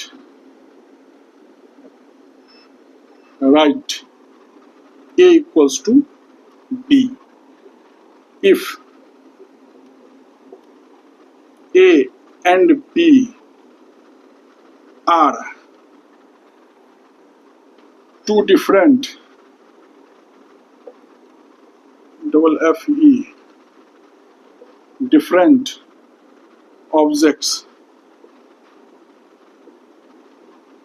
different objects, then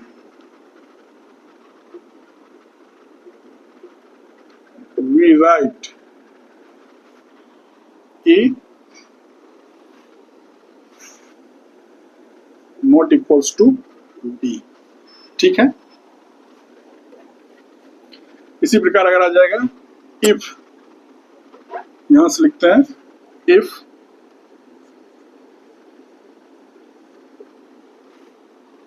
A and B are same sets, if A and B are same sets,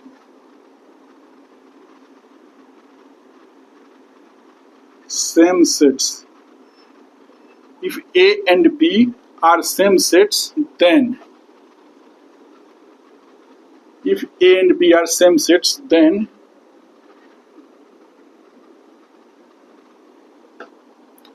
we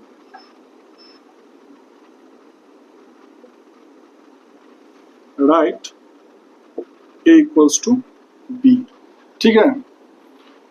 अब थोड़ी ना heading change हो रही है, तो मैं थोड़ा colour change कर लेता हूँ। अब यहां से हम शुरू कर रहे हैं सबसेट को, यहां से शुरू कर रहे हैं SUB सबसेट्स, ठीक है। सबसेट शुरू कर रहे हैं।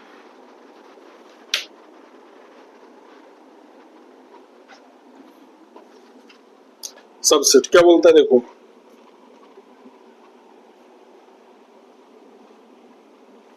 A is पहला,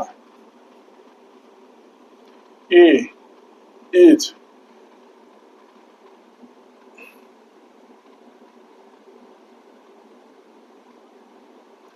subset, A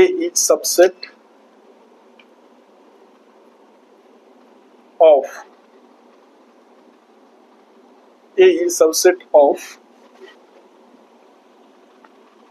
B, इसको ऐसे लिखो, set A is subset of set B if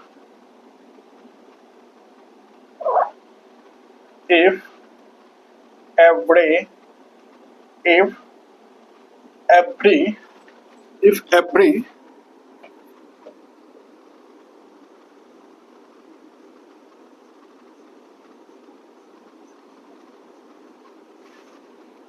of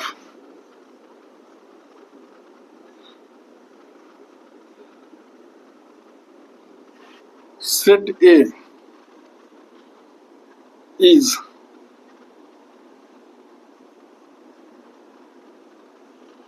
also element of set B. Every element of set A is also an, यहाँ नहीं आएगा, यहीं पे लिखना पड़ेगा, also an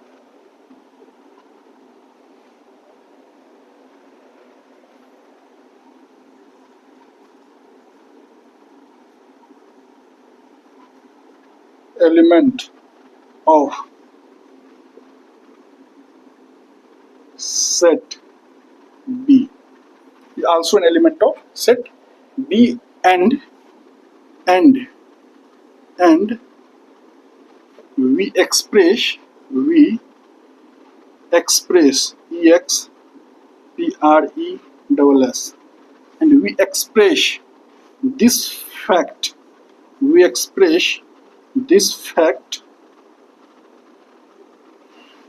by writing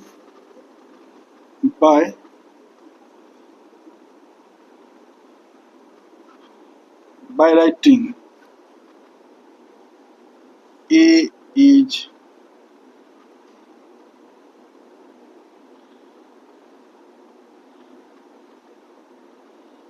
subset of B. A is subset of B. By writing A is subset of B.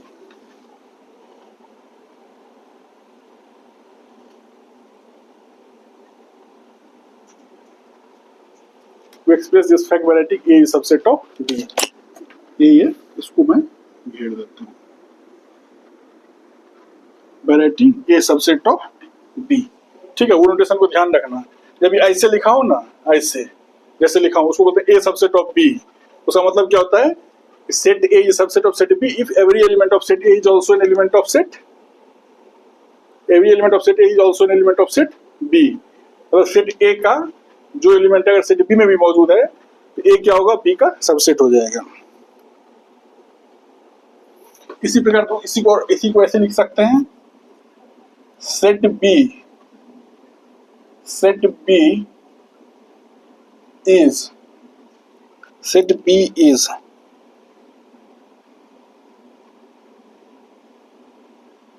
subset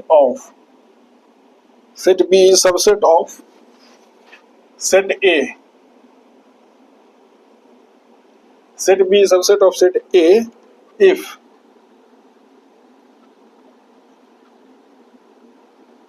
every element of set B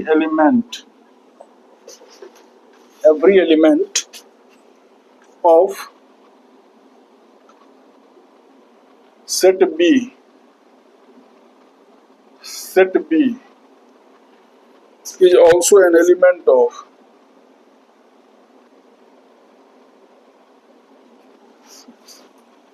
इसको थोड़ा और मैं यहाँ लिख देता हूँ,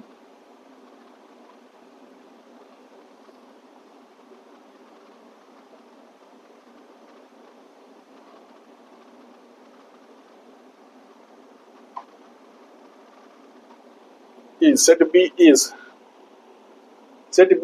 subset of set A if every element of set B is also an element of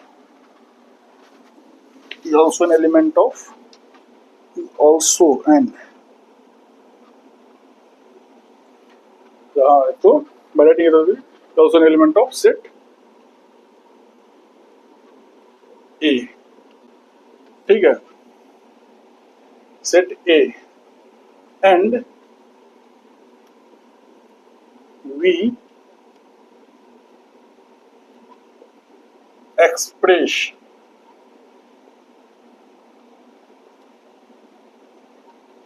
this fact by writing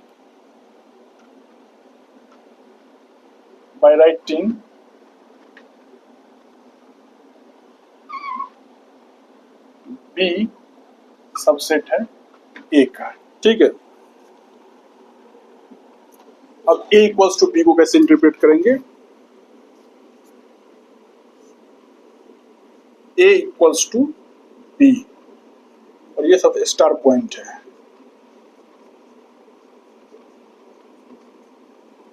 A equals to B implies and reverse implies A is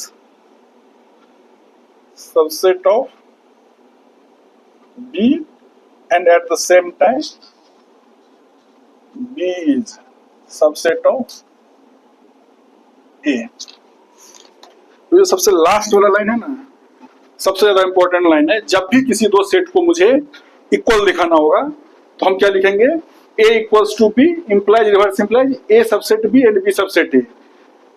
ये जो साइन लिखा हुआ है इसको बोलते हैं इंप्लाइज एंड रिवर्स इंप्लाइज। मतलब अगर ये सही है तो वो हर हाल में सही होगा, या वो सही है तो ये हर हाल में सही होगा। इसको हम इंग्लिश के वर्ड में लिखते हैं if and only if. If and only if जहां लिखा होता है उसको बोलते हैं implies and reverse implies. If and only if के लिए ये साइन यूज किया जाता है, ठीक है। इफ एंड ओनली इफ लग गया मतलब दोनों साइड से स्टेटमेंट सही है।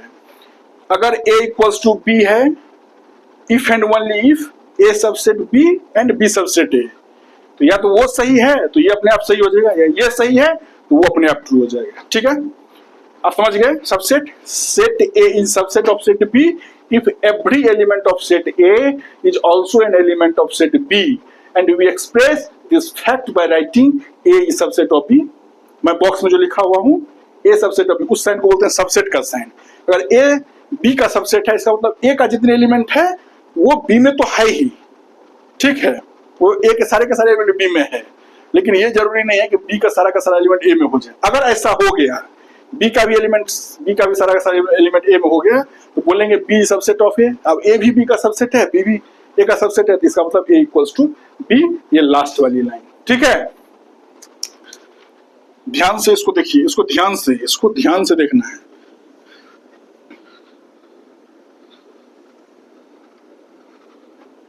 लाइन के ऊपर में लिखा हुआ है A is subset of B, line के नीचे में लिखा हुआ है B सबसेट है A। और तीसरा का लाइन जो लिखा हुआ है वो जब दोनों एक साथ हो जाए, A सबसेट का B का एंड B सबसेट A का, तो A इक्वल्स टू B हो जाएगा। Are you understanding? Are you with me? ठीक है।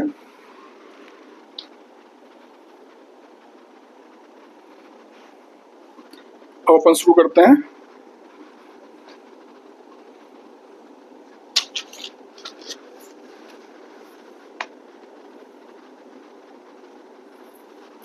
इस साइड मिटाता हूँ, ठीक है, इस साइड रब करता हूँ। कुछ और इंपॉर्टेंट पॉइंट्स मैंने लिख के लाया है, आपको थोड़ी मैं सब कुछ लिखा हूँ, ठीक है, ताकि आपको मजा पूरा आपके अंदर वो जो बेस पूरे मैथमेटिक्स के लिए लॉजिशियंस ने डाला, मैं आपको इतना बेस स्ट्रॉन्ग कर देता हूँ कि जेई मैथमेटिक्स में ना कभी कोई कंफ्यूजन आपको नहीं रहेगा, ठीक है। क्वेश्चंस के थ्रू कितना सीखोगे। क्लास 7 से बच्चा आईआईटी की तैयारी करते आता है, उसको उस वैरायटी उस टाइप के क्वेश्चन से इतने बार उसको प्रैक्टिस करा दिया जाता है कि वो दिखने में लगता है यार कितना टैलेंटेड होगा, लेकिन एक्चुअल में वो ना एकदम खत्म हो जाता है। उसकी ब्रेन ना एकदम डेड ब्रेन हो जाता है। तुम्हारी ब्रेन को डेड नहीं करना है मुझे, तुम्हारी ब्रेन को जिंदा रखना है, और तेरे दिमाग को जिंदा रखना है। इसलिए मैं फिलॉसफी के साथ पढ़ा रहा हूँ। मैं अपनी इंटेलिजेंस ही नहीं दिखाना चाहता हूँ मैं कितना इंटेलिजेंट हूँ, मैं क्या हूँ वो हमारी नोट्स मैं जो भी क्लास में लिखा रहा हूँ वो बताएगा, ठीक है। एक और पॉइंट लिखते हैं सबसेट से related.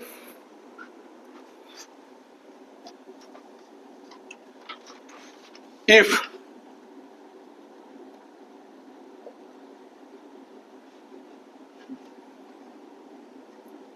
A subset of B and A is different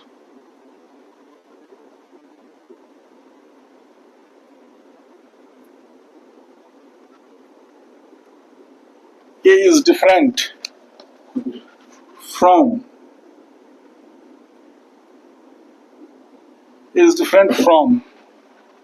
B is different from B.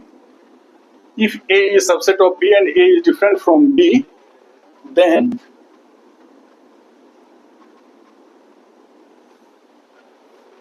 we say that we say that we say that we say that A is proper subset. Proper, P-R-O, proper subset, proper subset, proper subset of B, proper subset of B, and we express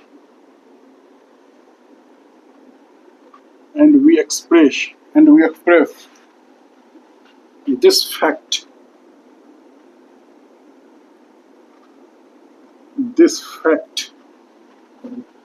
by A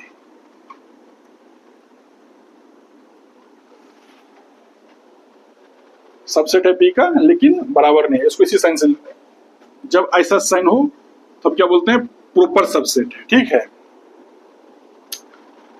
otherwise अगर वो है ए subset है B का और A B के बराबर में आ जाए, उसको बोलते हैं इम्प्रॉपर सबसेट। मतलब अगर ऐसा सिचुएशन आ जाए ए इक्वल्स टू बी वाली, ए सबसेट है बी का, बी भी सबसेट है का, तो ये यहाँ पे ए बी का ना इम्प्रॉपर सबसेट है, ठीक है। लेकिन यहाँ पे क्या है, ये प्रॉपर सबसेट है। प्रॉपर सबसेट को कैसे नोट करते हैं, ऐसे नोट करते हैं, उस सबसेट है, ये प्रॉपर सबसेट है, ठीक है। इम्प्रॉपर सबसेट दो वैरायटी के होते हैं, जैसे नल सेट, वो भी इम्प्रॉपर सबसेट है, क्योंकि वो सबसेट है सारे सेट का, और इम्प्रॉपर सबसेट में आता है। और वो सेट जैसे कोई सेट ए है तो खुद का सबसेट है, तो वो खुद का इम्प्रॉपर सबसेट है। और नल सेट और वो सेट खुद का, वो क्या है, इम्प्रॉपर सबसेट है। या कोई दूसरा सबसेट जो सेम उस सेट के बराबर में आ जाए, उसको इम्प्रॉपर सबसेट बोलते हैं। जैसे इसको एग्जांपल के थ्रू समझो, देखो जैसे एक ये एग्जांपल है, एग्जांपल लिख रहा हूं मैं, देखो ध्यान से। मैं आपको रोस्टर फॉर्म में सेट को बस लिखना सिखाया हूं अभी, A B C D E F G H, ठीक है। ये ए है और बी क्या है अपना, कुछ ऐसा है, डी जी एच। देखो बी का सारा एलिमेंट ए में है, तो ये तो होना ही होना है। और बी के सारे एलिमेंट ए में है और बी ए से डिफरेंट है, इसका मतलब बी क्या है, प्रॉपर सबसेट है एक। आर यू अंडरस्टैंडिंग, समझ में आ गया। एक पॉइंट और लिखो, फिर दोनों को एक साथ रब करेंगे, ठीक है। सबसे यहां शुरू है, यहां से the relation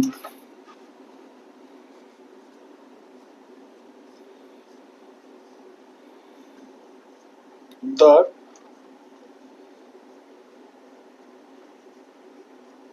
relation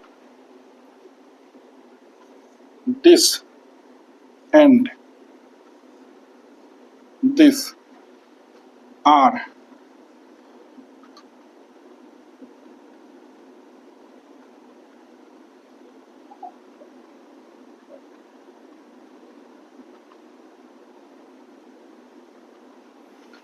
called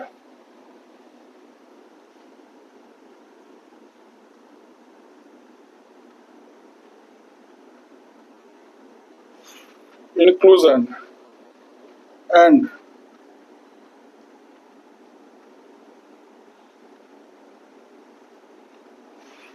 proper inclusion.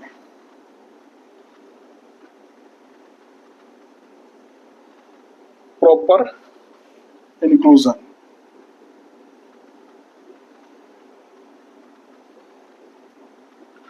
Proper inclusion respectively.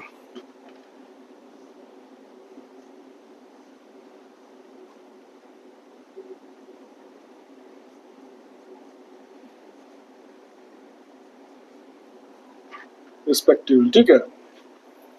अच्छा, एक और इंपॉर्टेंट इंफॉर्मेशन लिखा रहा हूं,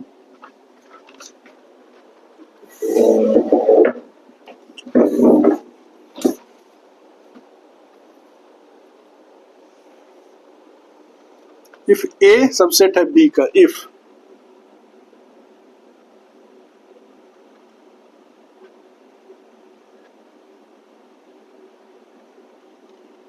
बी का, ए सबसेट है बी का, ए सबसेट है बी का, then we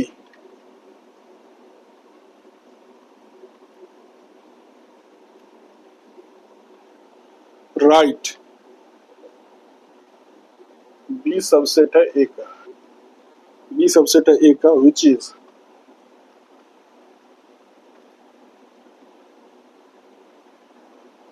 which if A सबसेट है B का then we write B, इसको पढ़ते हैं सुपर सेट ऑफ A। जब राइट वर्ड ओपनिंग होता है ना इस साइन का, ऐसा अगर है तो ये सबसेट के लिए यूज किया जाता है, और ऐसा साइन होता है जिसको सुपर सेट के लिए यूज किया जाता है। Super set A is super set of B, मतलब A कंटेंस B, मतलब A में B है, या इसको ऐसे लिख लो बी इज सबसेट है ए का। ठीक है, ये जिधर खुला हुआ है वो बड़ा है, और जिधर ये बंद है वो छोटा है। सुपर सेट मतलब बड़ा सेट, सबसेट मतलब छोटा सेट। ठीक है, सुपर सेट मतलब बड़ा सेट, सबसेट मतलब छोटा सेट। सुपर सेट मतलब बड़ा सेट, सबसेट का मतलब छोटा सेट। जिधर खुला हुआ है वो बड़ा सेट है, और बड़ा सेट मतलब सुपर सेट। अब जैसे यहाँ पे ए सबसेट है बी का, यहाँ बी बड़ा है, then we write B subset A which is read as, which is READ read as, which is read as B contains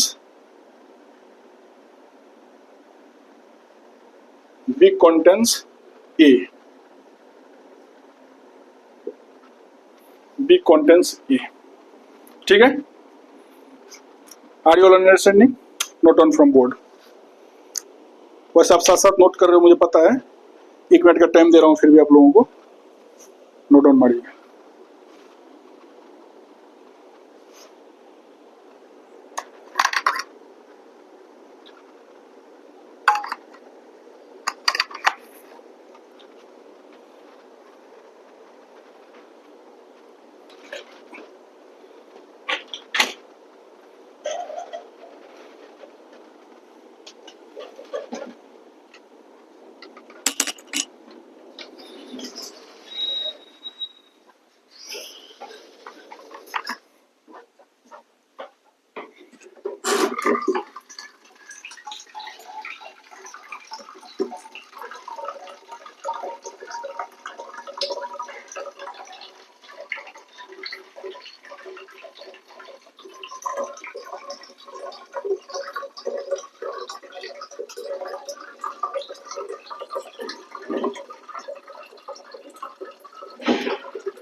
okay friends,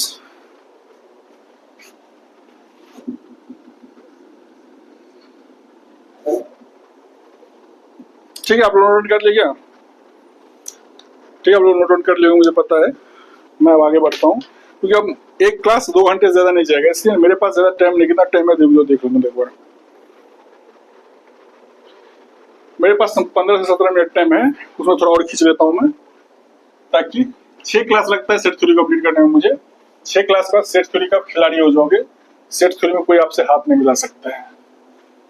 actually ये सेट थ्योरी पढ़ाने के पीछे कारण क्या है कि मैं जब भी पढ़ाता हूँ बच्चे को, तो 12th लेवल पे कोई भी एग्जामिनेशन हो, 11th-12th लेवल पे, चाहे बोर्ड हो, जेई मेन हो, जेई एडवांस हो, मैथमेटिक्स ओलंपियाड हो, कहीं बैठ जाओ, मतलब फोड़ के आना है, फोड़ के आना है, फोड़ना है।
जो भी एस्पायरेंट्स 2026, 2027, 2028 में आप जे एडवांस में बैठोगे, आप मेरे इस लेक्चर को देख सकते हो। अगर आप क्लास 10th में हो तो भी देख सकते हो, कोई फर्क नहीं पड़ता।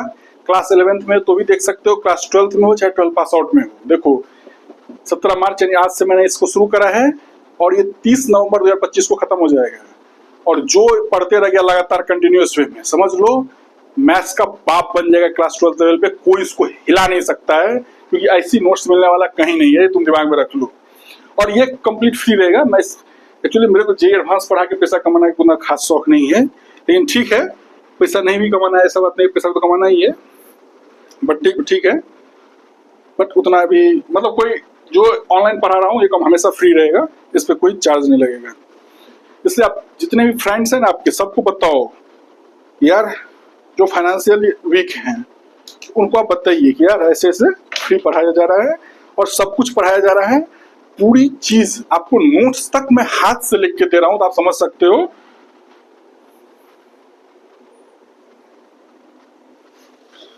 अब चलते हैं हम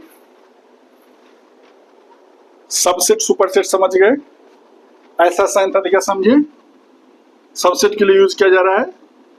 जिधर खुला है वो बड़ा है, जिधर बंद है वो छोटा है। यही चीज को हम ऐसे भी लिख सकते हैं। यहां पढ़ेंगे हम ए इज सबसेट ऑफ बी, यहां पढ़ेंगे बी इज सुपरसेट ऑफ ए या बी कंटेंस ए। यहां पढ़ेंगे ए इज सबसेट ऑफ बी या बी कंटेंस ए। ठीक है, ओके ओके चलो ओके। अब शुरू करते हैं। रेड पेन से हेडिंग है, ये किसी और पेन से शुरू करते हैं। आपको दो फॉर्म सेट के रिप्रेजेंटेशन को सिखा रहा हूं। अब क्या हेडिंग? Representation of set. अभी मैं आपको ना बार बार रोस्टर फॉर्म लिखा रहा था, अब मैं आपको सिखाने जा रहा हूं representation of set.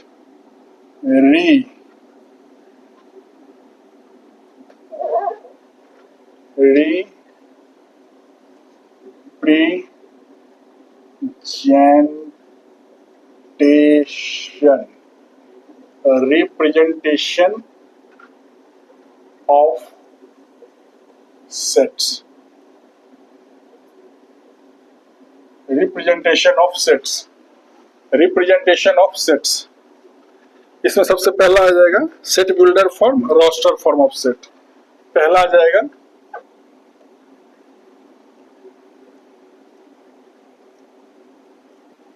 Roster form of set, roster form of set.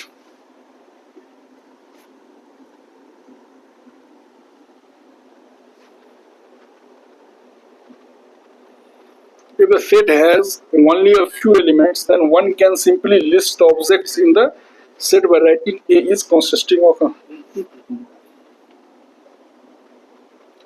देखो roster form of a set, दूसरा होता है सेट बिल्डर फॉर्म, ठीक है। रोस्टर फॉर्म ऑफ सेट, दूसरा होता है सेट बिल्डर फॉर्म। ये रोस्टर फॉर्म ऑफ सेट जो है, ये रोस्टर फॉर्म ऑफ सेट जो है, ये यूज होता है जब किसी भी सेट के पास ना finite and countably finite number of elements हो, तो वहां पे यूज करते हैं, मतलब फ्यू एलिमेंट्स है वहां यूज करते हैं। वो इसी चीज को ये लिख रहा है, स्टेटमेंट क्या दे रहा है, इफ। ये जो भी स्टेटमेंट लिख रहा हूँ बोर्ड पे, सब मेरे द्वारा क्रिएटेड स्टेटमेंट है, ठीक है। इसको मैंने काफी अच्छी से डिसिप्लिन वे में क्रिएट करा है, इसलिए मैं हाथ से लिख रहा हूँ, ठीक है। क्लास में से डिक्टेट करा देते हैं। If the set has, if the set has only a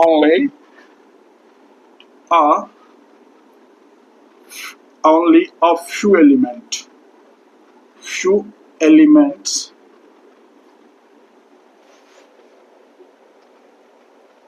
only a few elements, then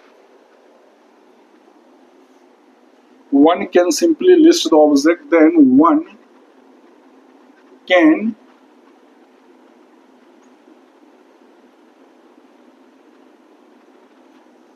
can simply list one can simply list the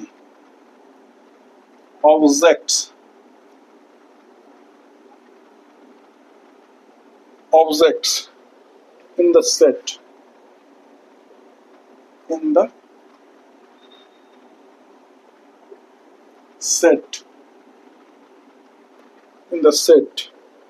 by writing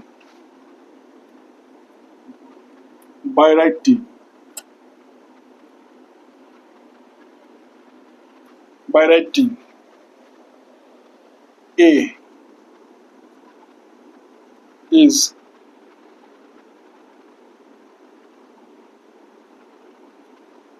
the set consisting of the elements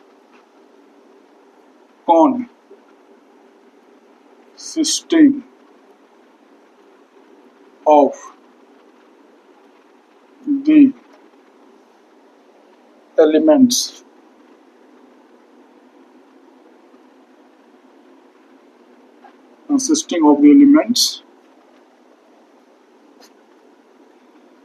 A, B, C, D, ठीक है। if the set has only a few elements, then we can simply list the objects in the set by writing A is the set consisting of elements A, B, C, D. In symbols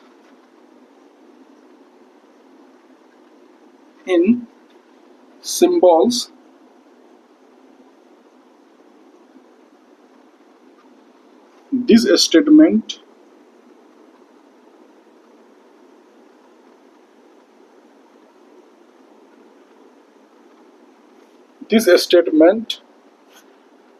becomes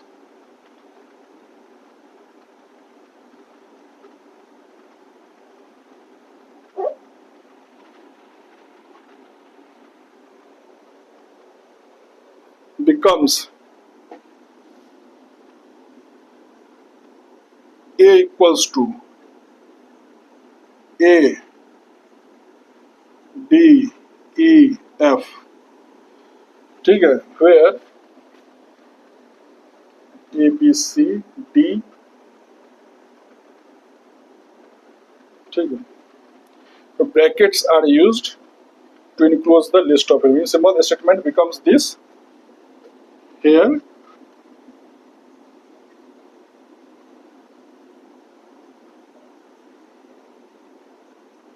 brackets are used. Here brackets are used Brackets are used to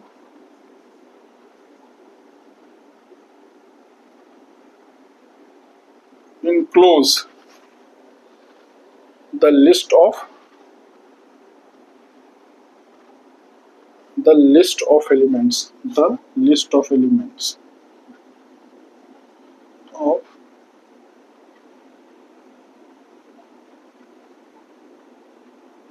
the list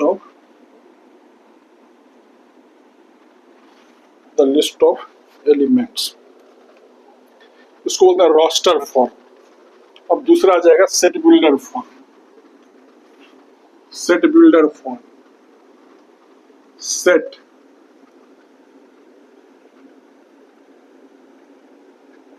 set builder form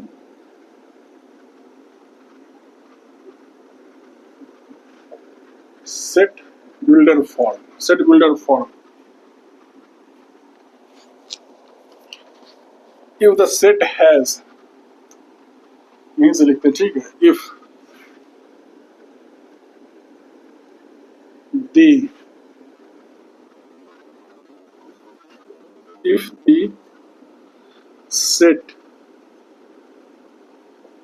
set has infinite number of elements,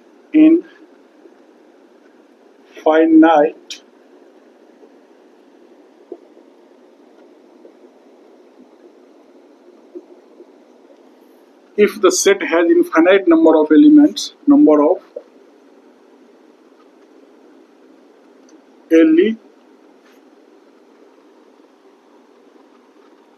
if the set has infinite number of elements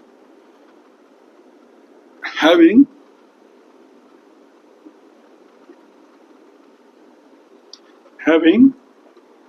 well defined definition या well defined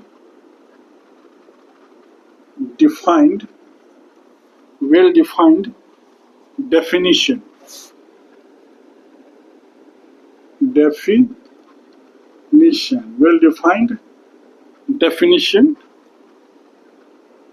well defined definition or property, well defined definition or property, then this information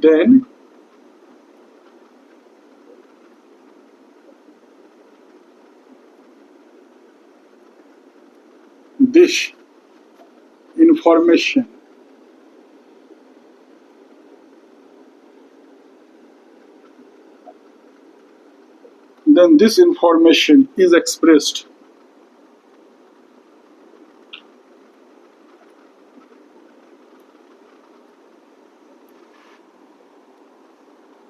by symbol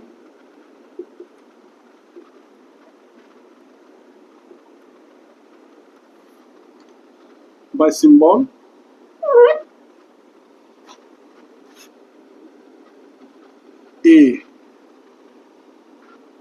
थोड़ा इसको इधर यहां से लिखते हैं, by symbol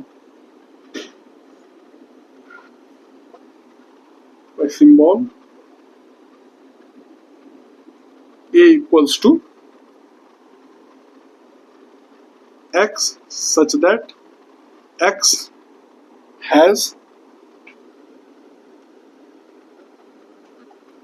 well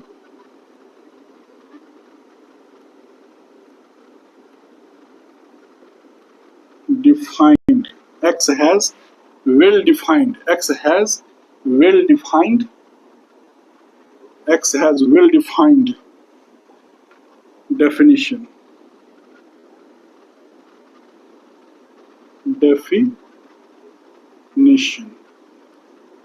या तो आप ये लिख लो A equals to X such that X has well defined FIN well defined property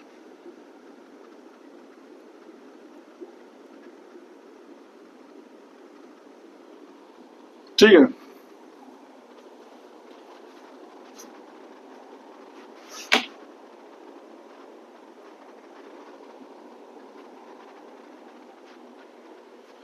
example करते हैं कुछ, ठीक है। जैसे एग्जाम्पल में, एग्जाम्पल देखो ध्यान से, एग्जाम्पल देखिए। अरे एग्जाम्पल देखिए सर, एग्जाम्पल जैसे ए,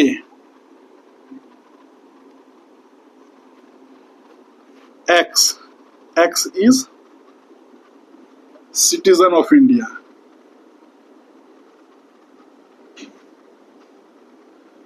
इंडिया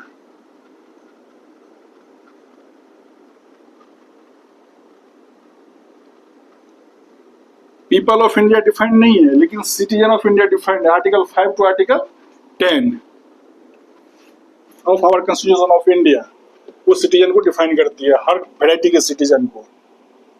और आप जब पॉलिटी पढ़ोगे हायर लेवल पे, तो हमारे देश में जो फंडामेंटल राइट्स है ना, कुछ fundamental rights only for citizen of India, not for people of India. Bharat में जो है वो पीपल है, लेकिन आर्टिकल 5 टू 10 के तहत जो है वो सिटीजन है। हम लोग सिटीजन है। आर्टिकल 5 से 10 में हमारी डेफिनेशन है, हमारी आइडेंटिटी है, तो हम सिटीजन, इसे हमें सारे के सारे फंडामेंटल राइट्स पे अधिकार है। लेकिन कुछ फंडामेंटल राइट्स हैं जिसपे सिर्फ सिटीजन का अधिकार है, बाकी पीपल ऑफ इंडिया का अधिकार नहीं है। ठीक है।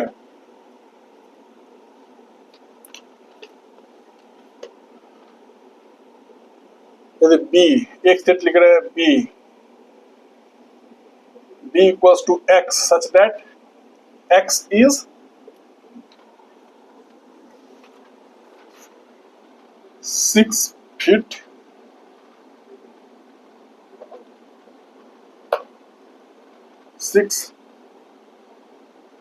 6 feet tall boy। ठीक है।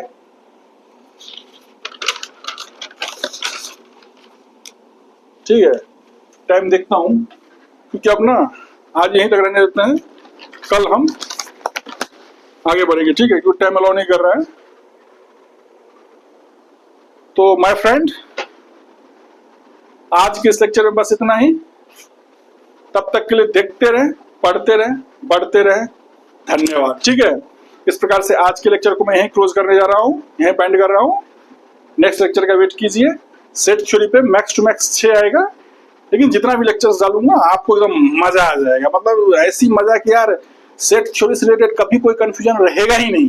अब पूरी मैथमेटिक्स में कभी कोई कंफ्यूजन नहीं होगा। सबसेट से, सुपर सेट से, यूनियन से, इंटरसेक्शन से, रेशनल नंबर क्या होता है, इरेशनल नंबर क्या होता है, हम ईच एंड एवरी प्रूफ बताने जा रहे हैं आपको। एकदम वेराइटीज ऑफ एकदम टाइपिकल कॉन्सेप्ट सब सिखाऊंगा आपको। ठीक है, आज के लेक्चर को यहीं क्लोज कर रहे हैं। Thank you.